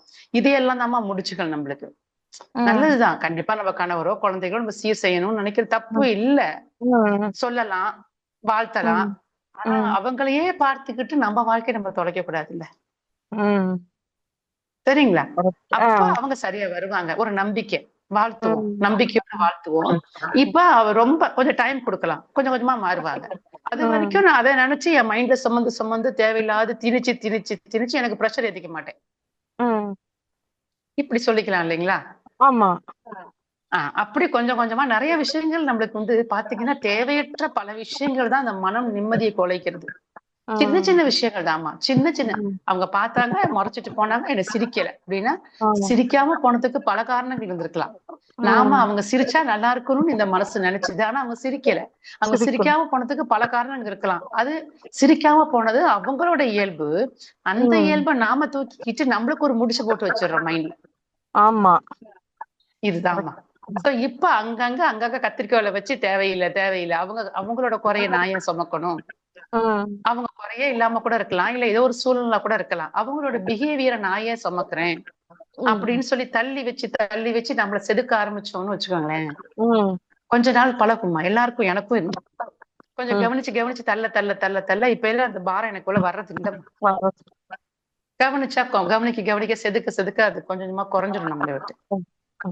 நன்றிகள் அம்மா. வாழ்க வளமுடன். ஒட்டகம் பத்தி சொன்னீங்கல்லம்மா, ரொம்ப அருமையா இருந்துச்சு. அதெல்லாம் பார்த்தா நம்ம எல்லாம் ஒண்ணுமே இல்லைன்ட்டு. ஒண்ணுமே இல்லம்மா. நம்மள எல்லாம் அப்படி சீராட்டி பால் ஊட்டி வளர்த்துருக்காங்க. ம், நம்மள எல்லாம் கொஞ்சம் அடி கூட கொடுக்காம. ம். நன்றிகள் அம்மா, வாழ்க வளமுடன். அம்மா வாழ்க வளமுடன் அம்மா. வாழ்க வளமுடன் அம்மா. அடுத்த அன்பராக சாந்தி கண்ணன் அம்மா அவர்களை அன்போடு அழைக்கின்றோம். அம்மா அத்தை, நீங்க அம்மா வாழ்க வளமுடன் நாகராணியம்மா. அம்மா சுபாமா வாழ்க வளமுடன். வாழ்க வளமுடன்மா, வாழ்க வளமுடன்மா. நல்லா இருக்கீங்களாம்மா? நல்லா இருக்கம்மா, நீங்க நல்லா இருக்கீங்களாம்மா? சந்தோஷமா இருக்கேன். கண்டிப்பாம்மா, நம்ம பொண்ணு வந்ததே ஒரு முன்னேற்றம் தானம்மா. எவ்வளவு என்ன இதை பண்ணி நாங்க வந்திருக்கோம். நீங்க அதை சொல்ல சொல்ல நான் எப்படி ஃபீல் பண்ண தெரியுமாம்மா? நான் எப்படி பிறந்து நான் முன்னாடி வந்திருக்கேன், என் குழந்தை எனக்கு எப்படி பிறந்து முன்னாடி வந்திருக்கு, அந்த ஒரு துளிக்காக நாங்க எவ்வளவு கஷ்டப்பட்டிருக்கோம் அப்படின்னு ரொம்ப ஃபீல் பண்ணோம்மா. அது நீங்க சொல்ல சொல்ல கண்டிப்பா அந்த ஒட்டக்க கதையும் அவ்வளவு நல்லா இருந்தது. அப்புறம் இந்த முஸ்லிம்து சொன்னீங்களா ரெண்டு வந்து ராமரை பத்தி சொல்லும் போது அது எதுமா அப்ப அந்த டயத்துல எனக்கு கொஞ்சம் புரியாத மாதிரி இருந்தது. அதுக்கு என்னமா சொல்ல வந்தீங்க நீங்க? அவங்க அவர் ஆச்சரியப்படுறாங்க. இந்த உலகமே போற்றக்கூடிய மனிதரா ராமர் ஏன் இருக்கிறாருன்னு அவங்களுக்கு ஆச்சரியமா இருக்கு. அவங்க மதம் தாண்டி ஒரு விஷயம் தான். ஆனாலும் இந்த மதம் கொண்டாடுது எல்லாரையும், அந்த ராமரை. எதுக்காக இந்த மதம் அந்த ஒரு மனிதரை கொண்டாடுதுன்னு அவங்களுக்குள்ள ஒரு ஆச்சரியமா இருக்கும்போதுதான் அந்த சிந்தனை அவங்களுக்கு ஒரு கேள்வியா வருது. அப்ப அதை பத்தி 2 பேரும் உரையாடலா இருக்குது. உனக்கு தெரியுமா என்ன ரீசன் சொல்லும் போது அப்ப இன்னொருத்தருக்கு இவர் சொல்றாரு, இந்த மாதிரி அவரோட நிதானம் தான் எந்த சூழ்நிலையும் தன்னோட நிதானத்தை இழக்காம மனச ஒரு பக்குவமான மனநிலையில வச்சிருக்கிறது தான் இன்னைக்கு உலகமே அவர் போற்றி கொண்டாடுது அப்படின்னு சொல்றாரு. இப்ப கூட சொன்னீங்க பாருங்கம்மா, ஒரு எண்ணத்தை நம்ம நல்லது செஞ்சாலும் கஷ்டம் செஞ்சாலும் அது கொஞ்சம் நேரம் யோசிச்சு நம்ம நல்லது செய்ய முடியலன்னு அதுக்கு அவங்க நம்ம கொடுத்து வைக்கல அப்படிங்கிற எண்ணத்தை அது அந்த முடிச்சியாவே வரவே வராதுமா. அதுதான் நம்ம இப்ப ஃபீல் பண்ணேன். ரொம்ப அருமையா இருந்தது. நன்றி சொல்லத்தாமா. நன்றி நன்றிமா. சந்தோஷம். நன்றிம்மா, நன்றிம்மா. வாழ்க வளமுடன். நன்றி அம்மா. வாழ்க வளமுடன். நன்றிகள் அம்மா, வாழ்க வளமுடன். அடுத்த அன்பராக இந்திராணி அம்மா அவர்களை அன்போடு அழைக்கின்றோம். வாழ்க வளமுடன் இந்திராணி அம்மா. வாழ்க வளமுடன். நன்றி அம்மா. சுபாமா வாழ்க வளமுடன். வாழ்க வளமுடன்மா. நல்லா இருக்கீங்களாமா? நல்லா இருக்கேம்மா, நல்லா இருக்கேன். ரொம்ப அருமை, ரொம்ப அருமையம்மா. போராட்டமே இல்லாத வாழ்க்கை முறை எப்படி வாழணுங்கிற வழிமுறைகளை சொன்னீங்கம்மா. ரொம்ப சிறப்பு. நல்ல எடுத்துக்காட்டுகள், கதைகள் எல்லாமே சிறப்பா அமைதியா ரொம்ப இயல்பா ரொம்ப நல்லா இருந்ததுமா. இப்போ நான் ஒரு கேள்வி கேட்கறதா இருந்தேன். சாந்தி கண்ணன் அம்மா கேட்டாங்க. நீங்க கடைசியா ராமனுடைய எந்த குணத்தை பாராட்டுறீங்க? அவனோட ஏற்றுக்கொள்ளும் திறனா இல்ல அவரோட பொறுமையா அப்படின்னு கேட்கணும்னு நினைச்சேன். நிதானம்ங்கிறது சொன்னீங்க. ஆமா, நிதானம் ரொம்ப அருமை. எல்லாவற்றையும் ஏற்றுக்கொண்டாலே ஒரு நிதானம், ஏற்றுக்கொள்வதற்கே ஒரு நிதானம் வேணும். கண்டிப்பா. ஆமா, ஏற்றுக்கொள்ளணும்னால காசுக்கு ரெண்டு பக்கம் இருக்கிறது போல நிகழ்வுக்கும் சொல்லுக்கும் 2 பக்கம் இருக்கு. அந்த சொல்ல கேட்ட உடனே அகர்வேட் ஆகி எதுவும் சொல்லாம எதுவும் நினைக்காம அப்படியே அக்செப்ட் பண்ணிக்கிறது அப்படிங்கிறது ஒரு பெரிய விஷயம் இல்லையா? அத அழகா சொன்னீங்கம்மா. ரொம்ப நல்லா இருந்தது. ஒட்டகம் விஷயம் புதுமையாவும் இருந்தது, ஆச்சரியமா இருந்தது. இறைவன் படைப்புல எப்படி எல்லாம் நாம காப்பாற்றப்படுறோம், போற்றப்படுறோம். வாழ்க்கைக்கு நம்மளை இறைநிலை எப்படி எல்லாம் தயார் பண்ணுது. சின்ன எறும்புல இருந்து பெரிய ஒட்டகம், யானை வரைக்கும்னு நினைக்கும் போது வியப்பா இருந்ததுங்கம்மா. இன்னொன்னு சொன்னீங்களே, அந்த பறவை சொன்னீங்களே, இந்த பறவை கீழே இருந்த பறவை மேல பறவையோட போய் மெர்ஜாயி அது இதாயிடுதா? அது எது, இறைநிலையா அல்லது ஆன்மாவா? அதான் இறைநிலைதான்மா, இறைநிலைதான். மனம் சாமி சொல்றாங்களா, other end of our mind is God. மனதின் மறுமுனை இறைவன்கிறாங்க. இப்ப மனதோட மறுமுனை தான் இறைவன். இந்த மனம் நெருங்க நெருங்க நெருங்க இறைவனோட ஐக்கியம் ஆயிரும். அந்த ஒரு உத்தம சக்தி இந்த மனிதனுக்கு மட்டுமே உகத்தானது. இந்த மனித இனத்துக்கு மட்டும்தான் மனம் இருக்கு. அந்த மனசை திருப்பி அதுகிட்ட போனா நம்ம இறைவனாய ஒன்றிடலாம். அதுதான் அந்த முண்டக உபநிஷம் 2 பறவை மூலமா சொல்லப்படுது. அப்படிங்களா? விருப்பு வெறுப்பு இல்லாத நிலைக்கு போயிடலாம் இல்லைங்களா? கண்டிப்பா கண்டிப்பா. நல்லா இருக்கு. நல்லா இல்லாதது நல்லா உள்ள படம், குளிக்கிற படம் அப்படின்னு தூக்கி போடுற மாதிரி எந்த செயல்லையும் நாம விருப்பு வெறுப்பு பார்க்காம அது அதுவானால் அதுவே சொல்லும்னு நாம விட்டுட்டோம்னா எல்லாமே போர்க்களம் இல்லாம இருக்கும், போராட்டம் இல்லாம கண்டிப்பாமா. இல்லையா? ஆமா. வாழ்க்கை சிறப்பா அமையும். நல்ல நல்ல ஒரு தொகுப்புமா, சிறப்பு. நன்றி அம்மா. வாழ்க நன்றிம்மா, வளமுடன். நன்றிம்மா. வாழ்க வளமுடன். இவ்வளவு விஷயம் நல்லா கவனிச்சு அழகா எனக்கு திருப்பி சொல்லியிருக்கிறீங்க. ரொம்ப நன்றிம்மா. வாழ்த்துக்கள். வாழ்க வளமுடன். அருமையா எப்பவுமே நான் நீங்க பேசுறத கவனிப்பேன், எல்லாரும் பேசுறதையும் கவனிப்பேன், சிலது தவறிடும். ஆனா இதை கூர்ந்து நான் கவனிக்கிற மாதிரி சொன்னீங்கம்மா. ரொம்ப நல்லா இருந்துச்சு, ரொம்ப சிறப்பு. அனுபவமும் அத முதிர்ந்த ஞானமும் தெரிஞ்சதும்மா. வாழ்க என்னம்மா வளமுடன். வாழ்க வளமுடன்மா. வாழ்க ஏன்னா குரு வளமுடன். அதுதாம்மா, குரு பக்கத்திலே இருக்கீங்க, பொள்ளாச்சியிலே இருக்கீங்க. ஆழியார் சாமிஜியினுடைய அருள் உங்களுக்கு நேரடியா கிடைச்சிருக்கு. வாழ்த்துக்கள் அம்மா. வாழ்க வளமுடன். வாழ்க வளமுடன். வாழ்க வளமுடன்மா. உங்களுக்குள்ளேயும் குரு இருக்கிறார். குரு ஆமா வந்து நம்ம வந்து ஸ்தூலத்துல பார்க்காம சூக்குமத்துல பார்த்தா, எப்ப ஆமா, நம்மளுக்குள்ள தீட்சை கொடுத்துட்டாரோ அப்பையில இருந்தே நம்ம கூட தான் அவர் இருக்கிறார். உயிரோட கலந்து இருக்கிறார். அவ்வளவுதான். அவர் நிச்சயம். புடிச்சுக்கிட்டோம்னா அவர் கையை பிடிச்சு போயிடுவார். அதனாலதான் என்னால நீங்க பேசுனதை கேட்கவும் பேசவும் முடியுது. சில சமயங்கள்ல எனக்கு அந்த வாய்ப்பு இல்லாம போகுது. என்ன பேசுனாங்க, அதை என்ன கேட்கணும்னே தோன்றது இல்லாம போகும். நினைச்சுக்குவேன் நம்ம வயசுதான் காரணம்ட்டு நான் அதை விட்டுடுவேன். ஆனா இன்னைக்கு டாப் டு பாட்டம் ஃபுல்லா கவனிச்சேன்மா. ரொம்ப அருமை. கவனிச்சு எனக்கு சொல்லியிருக்கீங்க, திருப்பி அழகா சொல்லியிருக்கிறீங்க. எனக்கு சந்தோஷமா இருக்கு, ரொம்ப சந்தோஷம். வாழ்க வளம். வாழ்க வளம். வாழ்த்துக்கள் அம்மா, என்னுடைய வாழ்த்துக்கள் அம்மா. வாழ்க வளம். நன்றிம்மா. வாழ்க வளம். நகராணி அம்மா வாழ்த்துக்கள் அம்மா. வாழ்க வளமுடன். நன்றிகள் அம்மா. நன்றி நன்றி. அம்மா. அம்மா காந்திமதி லட்சுமணன் ஐயா, நீங்க அட்மிட் பண்ணிட்டு அம்மா கிட்ட பேசலாங்க ஐயா. சகோதரிகளுக்கும் வணக்கம். வாழ்க வளமுடன் அம்மா. ஐயா வாழ்க வளமுடன் ஐயா. வாழ்க வளமுடன். உரையும் கேள்வி பதில் ரொம்ப சிறப்பா இருந்ததுமா. நான் ஒரு பொதுவான ஒரு கேள்வி கேட்கிறேம்மா. அதாவது எப்படின்னா, சூரியன் ஒன்று, நிலவு ஒன்று, அப்ப இறைவன் ஒன்றுதான். அப்ப இந்த ஆத்மா ஒன்றுதான் சொல்றோம். இப்ப உடல், மனம், உயிர், இந்த ஆத்மா இதுக்குமே ஒன்னொன்னுக்குமே போராட்டங்கள் இதாகிதான் அந்த ஆத்மா ஒன்றுதான் நம்ம சொல்றோம். அந்த ஒரு ஆத்மால இருந்து வந்த நிறைய, அதாவது எண்ணற்ற உடல்கள் எடுத்த அந்த உயிர் வந்து இவ்வளவு போராட்டமா இருக்குது இல்லம்மா. ஆன்மா ஒண்ணுதான், பட் உடல் வேறு. ஒரு ஒரு குடும்பத்திலேயே கணவன் மனைவியா இருக்கட்டும், குழந்தைகளா இருக்கட்டும், கணவன் மனைவிக்கு பிறந்த குழந்தைகள் வந்து ஜெராக்ஸ் அப்படின்னு சொல்றோம், அவங்களுடைய ஆத்மா தான் இவங்களுடைய ஆத்மா அப்படின்னு சொல்றோம். பட் ஒவ்வொரு உயிருக்கும் கவலைகளா இருக்கட்டும், கஷ்டங்களா இருக்கட்டும், வேதனைகளா ஒண்ணுமே இன்பமா இருந்தா எல்லாரும் சந்தோஷப்படுறோம். அதே வேற கவலைகளா இருந்ததுன்னா ஒவ்வொருத்தவங்களுக்கும் வித்தியாசமா, நோயா இருக்கட்டும், மற்ற ஒவ்வொரு விஷயங்களுக்கும் ஒவ்வொரு உடலுக்கு வந்து வேறுபடுறப்ப ஆன்மா ஒன்று, ஆனா உயிருக்கு வந்து வேற வேற கஷ்டங்கள் வருது இல்லம்மா. அது வர காரணம் என்ன? அது ஏன் அந்த ஒரு ஆத்மாவுக்கு பலவேறு வடிவங்கள் எடுத்து பலவேறு கஷ்டங்கள் கொடுக்கறதுக்கு காரணம் என்னம்மா? வாழ்க வளமுடன்மா. வாழ்க வளமுடன்ங்கய்யா. வாழ்க வளமுடன்ங்கய்யா. அதாவது வந்துங்கய்யா, சாமிஜி சொல்லுவாங்க அந்த விஷயம், நீங்க கேட்ட விஷயம் கரெக்டு தான். ஒரே தாய் தந்தையரா இருந்தா கூட ஃபர்ஸ்ட் ஒரு மூத்த பையன் பிறப்பான், ரெண்டாவது பையன் பிறப்பானா கண்டிப்பா ரெண்டு பையங்களுக்குள்ளே மாற்றம் இருக்கும். ஒரே உயிர் தான், தாய் தந்தையரும் ஒன்றுதான், ஆனா அதுல உள்ள பதிவுகள் மாறி இருக்கும். 4 வருஷத்துக்கு முன்னாடி மூத்தவன் 4 வருஷத்துக்கு பின்னாடி ரெண்டாவது பையன் பிறக்கிறான் அப்படின்னா, இவ 4 வருஷத்துக்கு முன்னாடி உயிர்ல பதிஞ்ச பதிவுகள் சிலது கழிஞ்சிருக்கும், சிலது வந்து சேர்ந்திருக்கும். இப்ப 4 வருஷம் கழிச்சு பாத்தீங்கன்னா அதே மாதிரி நடந்திருக்கும். அப்ப உயிர் சும்மா கூடியும் இருக்கும், குறைஞ்சும் இருக்கும். அப்ப அதுக்கேத்த உண்டான குழந்தைதான் பிறக்கும். இப்ப மூத்தவன் வேற மாதிரி இருப்பான், ரெண்டாவது வேற மாதிரி இருப்பான். இது வந்து அண்ணன் தம்பிகளுக்கே வேற வேற குணங்கள். காரணம், இந்த ஒவ்வொரு ஜீவனும் அதுல உள்ள பதிவுகளுக்கு ஏற்பதான் நம்மளோட வாழ்க்கை அமையுது. பதிவுகள் வெவ்வேறு தான். கண்டிப்பா பதிவுகள் ஒரே மாதிரி பதிவுகள் யாருக்குமே கிடையாது.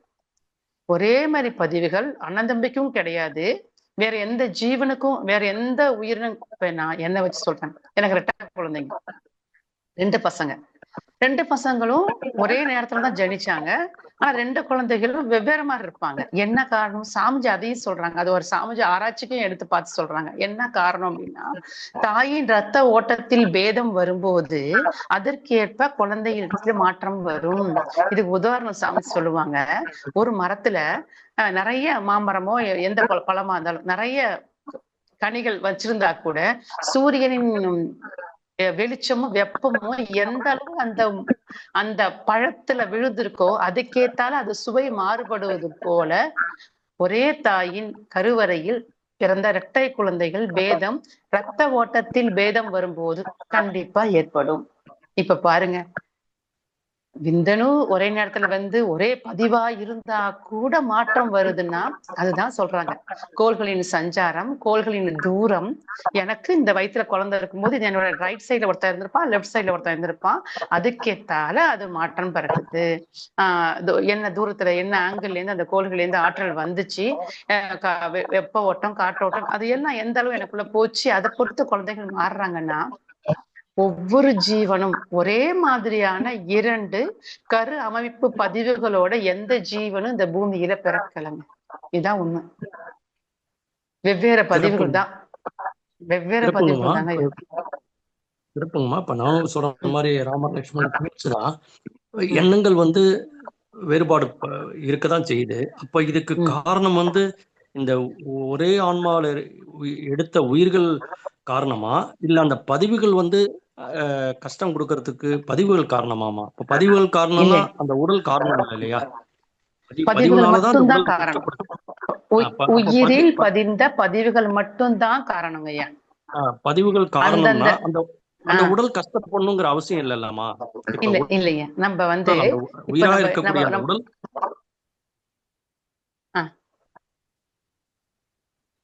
ஐயா கேக்குதுங்களா? கேக்குதாமா? வாழ்க்கை வளமுடன். கேக்குதுங்க, சொல்லுங்க ஐயா. ஐயா நீங்க சொல்றீங்க பதிவுகள் தான் காரணம். பதிவுகள் தான் காரணம் என்றால் அந்த அந்த என்ன சொல்றது, அந்த உடல் வந்து ஒவ்வொரு உடலும் கஷ்டப்படணுங்கிற அவசியம் இல்லைல்லம்மா? பதிவுகள் வந்து பதிவுகளா சுமந்து வந்த உடல் வந்து கஷ்டப்படுது இல்லையா? அப்ப அந்த காரணம் மூலாதாரம் வந்து அது சரியா இருந்ததுன்னா இது சரியா இருக்கும்லம்மா? அது காரணத்துக்கு வந்து இந்த உடல் பொறுப்பு. சாமிஜியே சொல்றாங்க இல்லைங்களா, வினை பதிவாம் சுமையை விடுத்து தூய்மை பெறவே நினைவாய் உடல் எடுத்தேன். அப்ப வினைப்பதிவு சுமையை இறக்கிட்டு போறதுக்குத்தான் அந்த விந்தணு புறப்பட்டு வந்துச்சு. ஒவ்வொரு விந்தனும் ஒவ்வொரு சுமையோட தான் வருதுங்க. கண்டிப்பா அதுக்குள்ள வேகம் வேற மாதிரி இருக்கும், ஃபோர்ஸ் வேற மாதிரி இருக்கும், அழுத்தம் வேற மாதிரி இருக்கும். அதே மாதிரி ஒவ்வொரு உயிரினமும் இந்த உடல் எடுத்த பிறகு அந்த வினைக்கேற்பதான் உருவம் அமையுது. என்னோட ரெட்ட குழந்தைகளையே 2 பேரோட வினையும் வேற மாதிரி இருக்கிறதாலதான் 2 ரெட்ட குழந்தைங்க ஒருத்தன் ஒரு மாதிரி இருப்பான், இன்னொருத்தன் ஒரு மாதிரி இருப்பான். கேரக்டரும் ஒருத்தன் வேற மாதிரி இருப்பான். கண்டிப்பா 2 விந்தணு உள்ள வந்துச்சு. எனக்குள்ள கருமுட்டைக்குள்ள வந்திருக்குது. ஒரே இது 2 கருமுட்டைக்குள்ள போகும்போதுதான் இது சொல்றாங்க சயின்ஸ்ல. ஒரே மாதிரி ரெட்ட குழந்தைங்க பார்க்க ஒரே மாதிரியே இருந்தா கூட, தோற்றத்துல ஒரே மாதிரி இருந்தா கூட கண்டிப்பா பதிவுகள் வெவ்வேறு இருக்கிறதால அவன் ஒரு பக்கம் பயணம் செய்வான். இவனோட இன்ட்ரெஸ்ட் வேற மாதிரி இருக்கும், இவனோட ட்ராக் வேற மாதிரி இருக்கும், இவனோட வாழ்க்கை அமைப்பு எல்லாமே மாறி போகும். அப்ப பதிவுகள் மட்டும்தாங்க இங்க ஆட்சியே பண்ணிட்டு இருக்குதுங்க. அந்த வினைப்பதிவு நீங்க சொன்னீங்கல்ல, துன்பம் தருதுன்னு வார்த்தை அப்பா ஐயா அடிக்கடி சொல்லிட்டு இருக்கிறீங்க.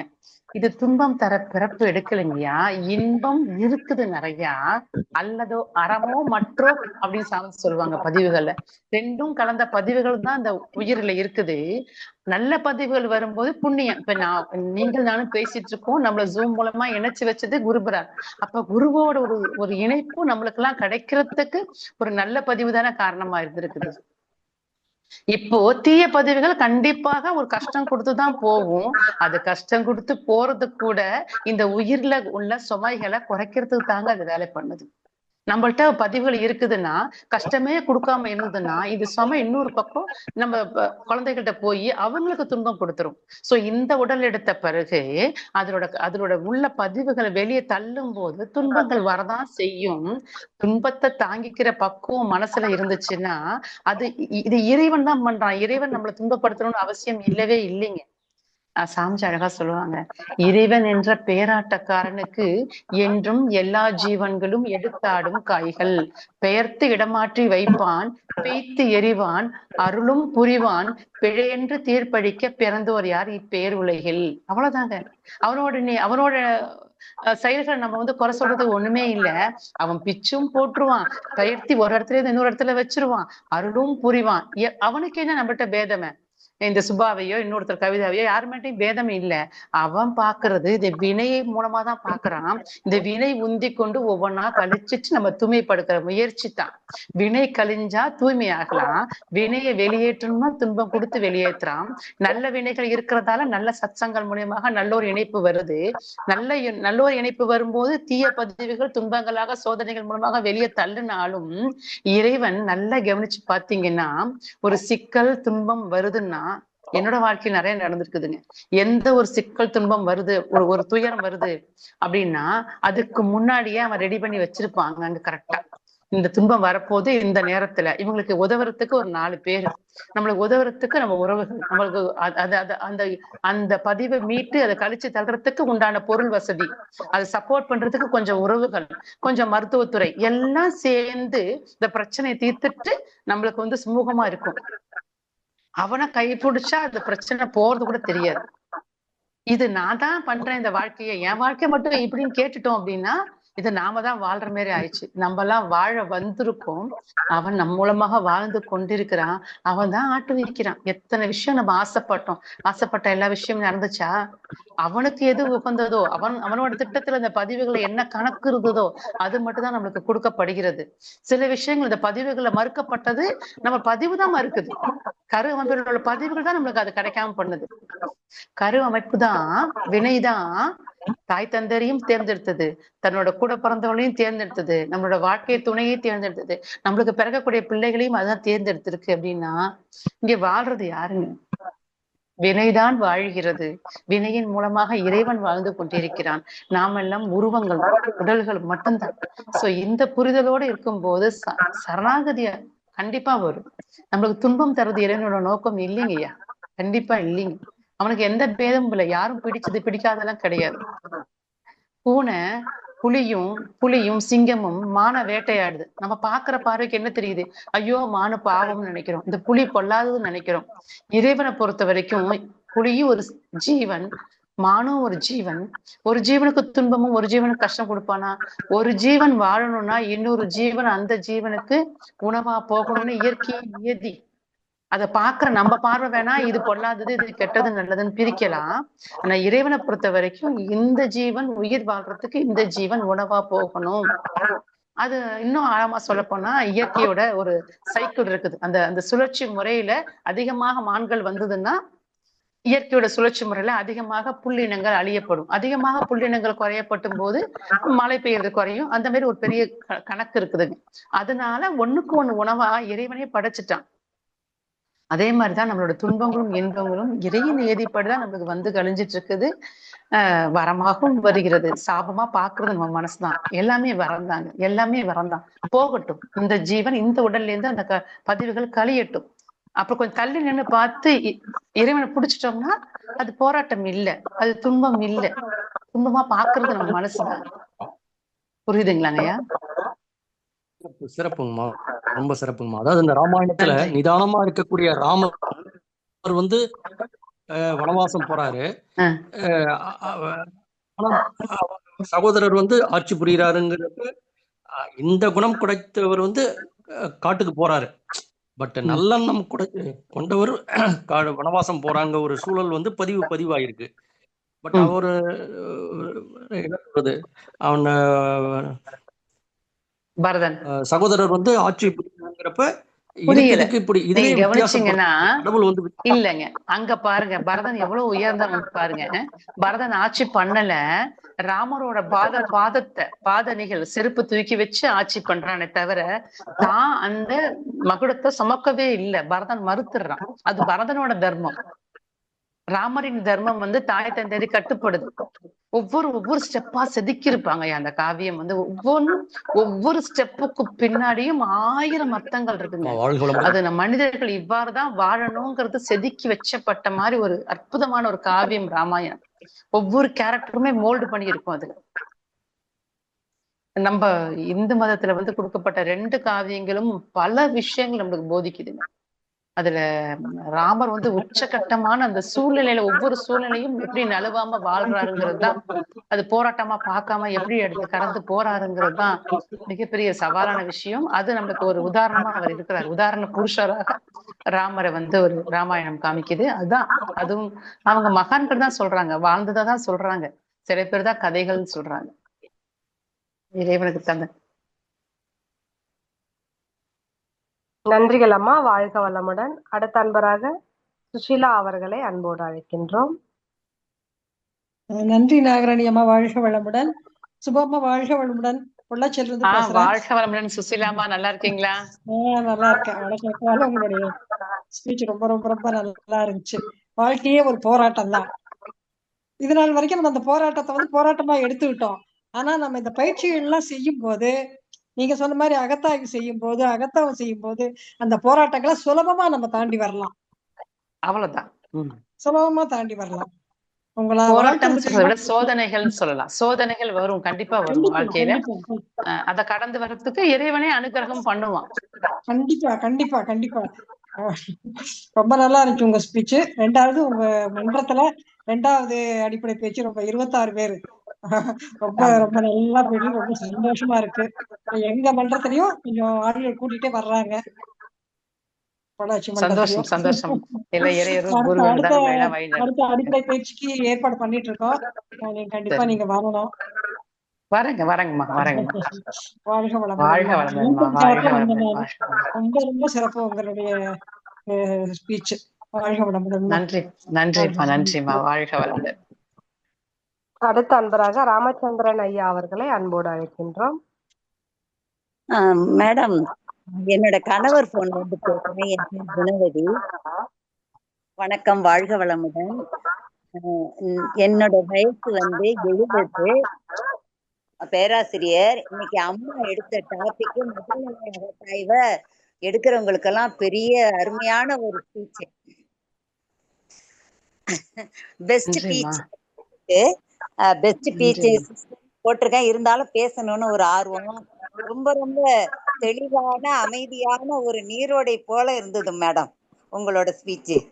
அப்படியே கேட்க ஒரு மன அமைதியும் போராட்டங்களை சமாளிக்கக்கூடிய மன திடமும் ஏற்பட்டுச்சு.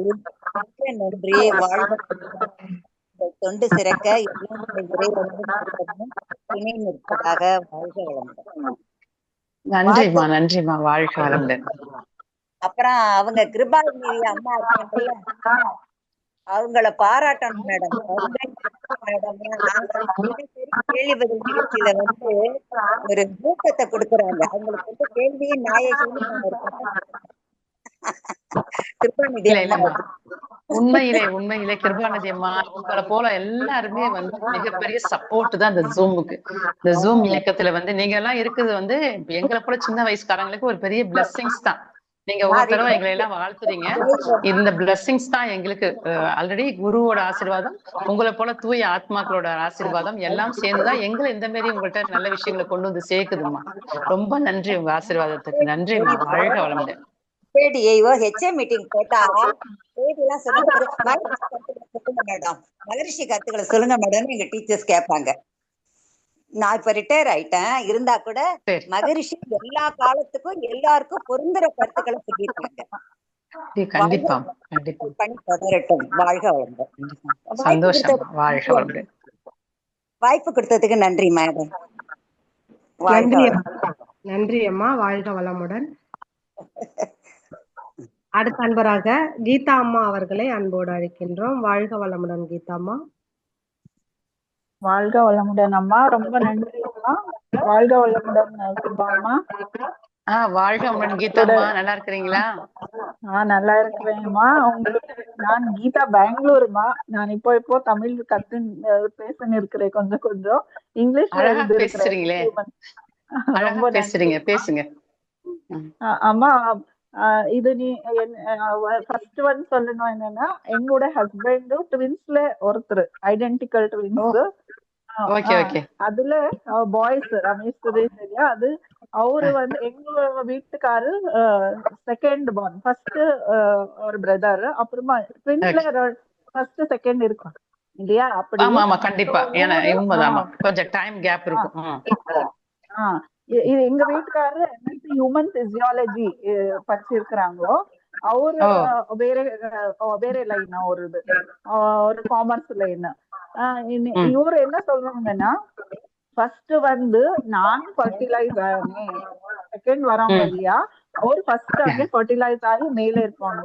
செகண்ட் இன்னொருத்தர் ஆக்சுவலி சயின்டிபிக்கா பார்த்தா நான் இவங்க பெரியவங்க சொல்றாங்க. அது ஒரு நல்ல ஆமா, விஷயமா. எனக்கு சொல்லியிருக்காங்க, கரெக்ட் தான்மா சொல்லியிருக்காங்க. ஐயோ, எங்க வீட்டுக்காரர் ரொம்ப ஸ்பிரிச்சுவல் லைஃப், அவங்க வந்து பக்தி மார்க்கம் ரொம்ப. எங்க வீட்டுக்காரர் வந்து ரொம்ப எனக்கு இதுக்கெல்லாம் ரொம்ப பர்மிஷன் கொடுப்பாங்க, நல்ல சப்போர்ட் கொடுப்பாங்கம்மா. வெரி ஹாப்பியா இருக்கு. ஏன்னா ரொம்ப அது இது எல்லாம் இருக்கு அப்படி இல்ல, எல்லாம் இருக்கு, அது ரொம்ப குஷியா இருக்கு எனக்கு. தெரியும் எங்க வீடு அங்க இருக்குன்னுட்டு, இது சும்மா அங்க இருக்கு எங்க வீடுன்னு அப்படி. இல்லையம்மா, அது செகண்ட் ஒன் என்னன்னா, இது ராமாயணல கதைய சொல்றாங்க இல்லையா, கதையோ நிஜயோ, அதுல சீதாவை வந்துட்டு அது யாரோ டோபி ஆளு அவரு சரியில்லைன்னு சொல்லிதுக்கு ராவண கிட்ட இருந்தாங்கன்னுட்டு காட்டுல போய் விட்டுட்டாங்க இல்லையா. அது அது ஸ்டோரி என்னமா இருக்கோ அது வந்து கேட்கணும். செகண்ட் இன்னொன்னு என்னன்னா, நாங்க என்னவோ யாதோ ஜென்மத்துல நல்லா பண்ணிருக்கிறோம், அதுக்குதான் எங்களுக்கு இதெல்லாம் கிடைச்சிச்சுன்னு சொல்றாங்க இல்லையா. ஆனா எங்களுக்கு ரீபர்த் இல்லையே சொல்றாங்க இல்லையா, அது அது என்னன்னுட்டு எனக்கு டவுட் மாதிரி சொல்லுங்கம்மா. வாழ்க வளமுடன் அம்மா. ஃபர்ஸ்ட் கேட்ட கேள்வி புரிஞ்சுதுமா, ரெண்டாவது கேட்ட கேள்வி எனக்கு புரியல, இன்னொரு தடவை சொல்லுங்கம்மா. அம்மா, இது இப்போ இது எந்த ஜென்மத்திலயோ நாங்க நல்லா பண்ணிருப்போம், அதுக்குதான் இப்போ இந்த பெருவியில எங்களுக்கு இதெல்லாம் குருவோட அனுகிரகம் கிடைச்சிருக்குன்னு சொல்றோம் இல்லையா. அது ரீபர்த் இல்லையே சொல்றாங்க இல்லையா, அது எப்படி அது வேற பர்த்ல என்னவோ நல்லது பண்ணிருக்கிறோம்னு சொல்றாங்கன்னு எனக்கு டவுட். சொல்றேம்மா, ரெண்டு கேள்வி கேட்டீங்க. முத கேள்வி, ராமாயணத்துல வந்து ராமர் வந்து டோபி, நீங்க சொன்ன மாதிரி சலவை தொழிலாளி வந்து சீதை வந்து ராவணன்டேந்து மீட்டு எடுத்த பிறகு எப்படி வந்து இப்படி ஒரு பெண்மணியை வந்து மாற்றான் தோட்டத்துல வந்து இவ்வளவு நாள் இருந்த ஒரு பெண்மணியை வச்சு ஆட்சி பண்ண முடியும், எப்படி மனைவியா ஏத்து வாழ முடியும் அப்படின்னு சொல்லி அவர் பேசுவாரு. அவர் பேசும்போது ஆக்சுவலா வந்து இந்த ராமரோட கதையில பாத்தீங்கன்னா, ராமர் வந்து அவர் எடுக்கிற அந்த முடிவு பாத்தீங்கன்னா, தான் வந்து தன் தனிப்பட்ட முறையில மனைவியை பார்க்காம ஒரு அரசர் தன் கீழே உள்ள குடிமகன்கள் இப்படி பேசும்போது என்ன முடிவு எடுக்கிறதுங்கும் போது அப்ப என்ன பண்றாரு அவர் அப்படின்னு பார்க்கும்போது, தன்னோட குடிமகன்களை திருப்திப்படுத்தணும் அப்படின்னு நினைக்கிறது அப்படிங்கறத தாண்டி, ஆனா தன் மனைவியை அவர் ஒரு நாள் சந்தேகப்படவே இல்லை. அவர் சந்தேகப்படவும் மாட்டார். கடைசி வரைக்கும் ஒருத்தனுக்கு ஒருத்தர் அவர் வாழ்ந்திருக்காரு, சந்தேகமே படல. நம்ம வெளியே இருந்து பார்க்கும்போது அந்த கேரக்டர்ல இப்படி பண்ணிட்டாங்களேன்னு ஒரு பெண்ணா நம்ம எல்லாருக்கும் தோணும் தான். ஆனா அவர் வந்து அப்ப வந்து இது வந்து பிரிஞ்சுட்டு அவர் வேற ஒரு கல்யாணம் பண்ணியிருந்தாருன்னா கண்டிப்பா தப்பாதான் போயிருக்கும் அந்த கேரக்டர். ஆனா அவர் என்ன பண்றாரு, இப்படி பேசுறாங்களேன்னு வருத்தப்படும் போது சரி பிரிஞ்சு இருக்கிறான்னு சொல்லும் போது, அது பிரிஞ்சு போன அந்த சீதா பிராட்டி இன்ன வரைக்கும் இந்த காவியம் ஃபுல்லா பாருங்க, 2 முறை வந்து அந்த சீதைக்கு சோதனை வரும். ஒண்ணு வந்து தீ குளிக்கிற சோதனை, இன்னொன்னு வனவாசம் போன சோதனை. தீ குளிச்சு தன்னை நிரூபிச்சுட்டு தான் உள்ள வருவா ராவணன் இதுல இருந்து அரசபையில இருந்து வெளியே வரும்போது. அப்பயும் அவ கோச்சிக்கல. ரெண்டாவது விஷயம், மறுபடியும் கர்ப்பமா இருக்கும் போதே வனவாசம் போறா, அப்பயுமே அவ கோச்சிக்க மாட்டா. இதுதான் சொல்றாங்க விவேகானந்தர் சொல்லும்போது சொல்லுவாரு, இந்தியாவின் லட்சிய பெண்மையாக போற்றக்கூடியவள் சீத்தை அப்படி. இந்த பொறுமை பாருங்க, இதை நம்பலாம் இருந்தோம்னா கண்டிப்பா எத்தனை பேச்சு பேசியிருப்போம், எத்தனை வார்த்தைகள் சொல்லுவோம். இது கணவரை புரிஞ்சுக்கிட்டது. கணவர் அவரோட தர்மத்துல நிக்கிறாரு. இப்ப ஒரு அரசன்னா அரசனோட தர்மம், ஒரு தந்தைனா தந்தையோட தர்மம், ஒரு மகன்னா ஒரு மகனோட தர்மம் அப்படின்னு இறைவன் வந்து எல்லாருக்கும் சுதர்மம்னு ஒரு வார்த்தை வருமா. சுதர்மம்னா சுய தர்மம், இப்ப நான் வந்து 2 குழந்தைகளுக்கு அம்மானா இந்த 2 குழந்தைகளுக்கு நான் என்ன செய்யறேன், அந்த தர்ம வழியில நான் செய்யறேனா, அது எனக்கு கொடுக்கப்பட்ட பொறுப்புல நான் வாழ்றேனா அப்படிங்கறத சுதர்மம்னு சொல்லுவாங்க. இது வந்து நம்ம எல்லாருக்கும் உண்டு, எல்லாரோட பிறப்புக்கும் சுதர்மம் உண்டு. இந்த சுதர்ம வழியில வாழ்றோமா அப்படிங்கும்போது அந்த ராமன் தன்னோட கஷ்ட நஷ்டம் எல்லாம் பார்க்காம தன்னோட அரசனை மட்டும் பார்த்து அதை எடுத்த முடிவு அது நியாயம் கற்பிச்சிருப்பாரு. அதுக்கு பிறகு அவர் நெறி பிறண்டெல்லாம் போகல, எந்த ஒரு இன்னொரு மனைவியை கல்யாணம் பண்ணிக்கல. அது ஒரு வருவர்ல, இன்னொரு பெண்ணை என் சிந்தையாலும் தீண்டேன் அப்படின்னு சொல்லுவார்ல. அப்பேற்பட்ட உத்தம புருஷர், அவரை புரிஞ்சுகிட்டது உத்தமி வந்து சீதா தான். சோ வந்து இந்த கருத்துல வந்து அது ஆழமான கருத்து நிறைய இருக்குதுமா. 2வது விஷயம் வந்து நீங்க கேட்டீங்க, பூர்வ ஜென்ம புண்ணிய கணக்கு இருக்குதா. சாமிஜி ஒரே ஒரு பாயிண்ட் சொல்லுவாங்க, பிறக்கும் போதும் இறக்கும் போதும் எதை சுமந்து கொண்டு வந்தோம். பிறக்கும் போதும் கை எம்டியா தான் இருந்துச்சு, போகும்போதும் கை எம்டியா தான் இருக்குது. ஆனா பிறக்கும் போதும் கொண்டு வந்தது ஒண்ணு, போகும் போதும் கொண்டு போக போடியது ஒண்ணு, அதுதான் வினைன்னு சொல்லுவாங்க சாமிஜி. எல்லாருமே வினை, மகான்களும் வினைதான். வினைனா என்னதுன்னா, நம்ம என்ன நினைச்சிருக்கோம், என்ன நமக்கு என்ன அழுத்தம் அதிகமா இருக்குது. இப்போ பாத்தீங்கன்னா வந்து இப்ப வள்ளலார் இருக்கிறாருங்க, வள்ளலார் ஒரு மகான் தான். அவர் வந்து மகான், அவர் வந்து உடல் துறந்த பிறகும் அவரோட வினையில ஒரு அழுத்தம் இருந்துச்சு.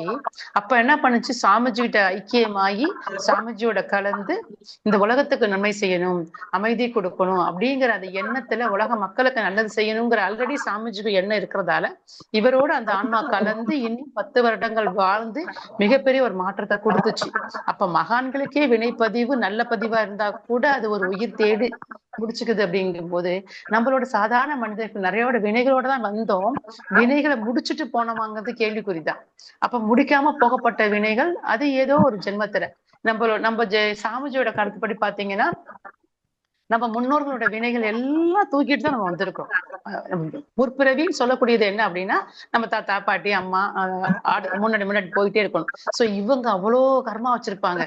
அந்த கர்மால எவ்வளவு நம்ம கழிச்சோம், அதுல அவ்வளோ நல்ல விஷயங்கள் இருக்குது. கண்டிப்பா ஒண்ணே ஒண்ணு அடிக்கடி நினைச்சுப்பாங்கம்மா, என்னன்னா நம்மளோட முன்னோர்கள் நம்மளோட கருமையில உள்ள பதிவுகள்ல ஏதோ ஒரு பிறவியில, நம்ம முன்னோர்களை ஏதோ ஒரு பிறவியில எந்த குருமார்களுக்கோ கீழே உட்கார்ந்து சேவகம் பண்ணி நல்ல நல்ல சத்சங்கம் எல்லாம் காது கொடுத்து கேட்டு அப்படியே லயமாயி நின்றுட்டு விட்ட குறை தொட்ட குறைதான் இந்த உடல் எடுத்து இந்த ஜென்மத்துல வந்து இந்த மகரிஷிட்ட சேர்ந்து தவம் பண்ணி நம்மளோட கர்மாவை கழிக்கிறதுக்கு அது இருந்திருக்குன்னு நான் நம்புறேன். புரியுதாமா? ரொம்ப நன்றி அம்மா. ரொம்ப எமோஷனலா ஆகி போட்டு ரொம்ப நல்லா எக்ஸ்பிளைன் பண்ணீங்க. வாழ்க வளமுடன் அம்மா. குருவுடைய எப்போ இருக்கணும். வாழ்க வளமுடன் அம்மா. ரொம்ப நன்றி அம்மா. வாய்ப்பு கொடுத்ததுக்கு நன்றி அம்மா. உங்களுக்கு நன்றிகள் அம்மா. வாழ்க வளமுடன். சிறப்பா இருந்ததுமா உங்களுடைய பதில்கள். ஆமா, நேரம் ரொம்ப கம்மியா இருக்கு, நமக்கு முடிக்கணும். ஓகே ஓகே ஓகே, முடிச்சுக்கலாம். 2 பேர் தான் இருக்காங்க, என்னம்மா பண்ணலாம்? கேக்குறதுனா கேட்கட்டுமா, உங்க இஷ்டம் தான், எனக்கு ஒண்ணும் இல்லம்மா. யாரோ அவங்களும் ஒரு ஆர்வத்தோட வந்திருக்காங்க இல்லையா, கேக்குறதுனா நீங்க அனுமதிச்சீங்கன்னா அவங்க கேட்கட்டும். கேள்விகளை ரொம்ப சுருக்கமா கேளுங்க நண்பர்கள். 1 மணிக்குள்ள நம்ம முடிச்சிடலாம். கேட்க சொல்லுங்க. வாழ்க வளமுடன். பத்ரி சபரீஷ் ஐயா, நீங்க அன்மியூட் பண்ணிட்டு அம்மா கிட்ட உங்க கேள்வி கேட்கலாங்க ஐயா. அம்மா ரொம்ப நன்றிமா. அம்மா சுருக்கமா ஒரே கேள்விமா. அம்மா இப்போ ஆனா நம்ம வந்து என்னதான் அந்த மாதிரி இயற்கை அமைப்புன்னு சொன்னா கூட நம்ம டிஸ்கவரி சேனல்ல பார்க்கும்போது ஒரு அழகான அந்த மான் குட்டி மான் கூட அந்த போய் கொன்றுது. அப்ப பார்க்க வந்து கஷ்டமா தான் இருக்கு. நம்ம தான் என்னடா இந்த இறையர்கள்னு சொல்றோமே, அதுக்கு அன்பும் கருணை எல்லா இடத்துலயும் இல்லையே. அப்புறம் மக்கள் கஷ்டப்படுறது, அதாவது இப்போ சாப்பாட்டு கஷ்டப்படுற அன்றாடம் காட்சிகள் நிறைய பேர் மக்கள் உலகத்துல இருக்காங்க. அப்புறம் சில இடத்துல அங்க மாதிரி பிறக்க வைக்கிறாங்க. அது சில இடத்துல நம்ம வேற ஊர்ல பிறக்க வச்சு அந்த அறிவு இருக்கிறதுனால ஓரளவுக்கு வாழ்க்கையில கஷ்டப்பட்டு உழைக்க வேண்டியதா இருக்கு. கஷ்டப்படாம சில பேர் கிடைக்குது. அதுதான் இது என்ன மாதிரி மக்கள் சில பேர் செத்தும் போயிடுறாங்க இல்லம்மா கொரோனால.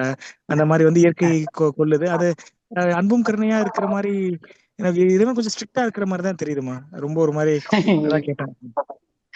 இல்லை, அது கருணையின் திரு உருவம் தாங்க. பசிக்குது, மானுக்கும் பசிக்குது. மானுக்கு பசி அது ஆட்டுறதுக்கு புல்லு இருக்குது, அது தின்னு பசியை ஆத்துக்குது. புல்லு செடி ஏதோ சாப்பிட்டுக்குது. ஆனா புலிக்கும் பசிக்கும், சிங்கத்துக்கும் பசிக்கும். அதோட பசியை யாரு குணப்படுத்துவா? இப்ப எனக்கு நேரம் இல்லை, இருந்தாலும் ஒரு குட்டி ஒரு சம்பவத்தை நான் உங்ககிட்ட சொல்லணும். ஒரு முறை சொல்லலாமான்னு தெரியல, ஒரு 5 நிமிஷம். அடுத்து யாரு இருக்காங்கன்னு தெரியல. இந்த பசிங்கிற உணர்வு எல்லாருக்கும் காமன். அது 6 அறிவோ 5 அறிவோ எல்லாத்துக்கும் காமனான ஒரு உணர்வு. அப்ப இறைவன் எந்த பேதமும் பார்க்கல. ஒரு முறை விவேகானந்தர் பிச்சை எடுத்து நம்ம வாழ்றோமே, என்னடா வாழ்க்கை இது அப்படின்னு சொல்லிட்டு என்ன பண்றாரு, இது இப்படி ஒரு வாழ்க்கைன்னு திட்டிடுவாங்க. அதுல ஒரு விரக்தி ஆயிடுவாரு. அவர் சன்னியாசியுமே ஆன பிறகு கூட ஒரு மனசு விரக்தியாகி, என்னடா வாழ்க்கைன்னு விரக்தியாகி அவர் விறுவிறுவிறு நடந்து போவாரு, காட்டுக்குள்ள போயிடுவார். காட்டுக்குள்ள போயிட்டு அங்க உட்கார்ந்துருப்பாரு. உட்கார்ந்துருப்பாரு ஒரு இடத்துல. உட்கார்ந்துட்டு அப்படியே கண்ணை மூடி தவம் பண்ணிட்டே இருப்பாரு. அப்ப கண்ணை மூடி தவம் பண்ணிட்டு அப்ப பசி ஒண்ணும் குறையாது, உள்ளதான் இருக்குது. கண்ணை மூடி தவம் பண்ணிட்டு கண்ணை முழிச்சு பார்ப்பாரு. அவரை 2 கண்கள் ஒத்து பார்த்துட்டு இருக்கும். 2 கண்கள் ஒத்து பார்த்துட்டு இருக்கும். என்னடா தாள் அடிக்குது, இந்த 2 கண்கள் அடி பளிர்னு மெல்லிரும். என்னன்னு பார்த்தா 2 புலியோட கண்கள் அவர் ஒத்து பார்க்குது. அப்ப அவருக்கு ஃபர்ஸ்ட் பார்த்தோன்னா பயம் வரும், ஐயோ புலிகிட்ட நம்ம மாட்டிட்டோமான்னு. அப்புறமா அவர் சொல்லுவாரு, என்னோட பசி இருக்குது, என்னோட பசியை தீர்க்க என்னால முடியல, உன்னோட பசிக்காவது நான் இறைவன் என்ன உனக்கு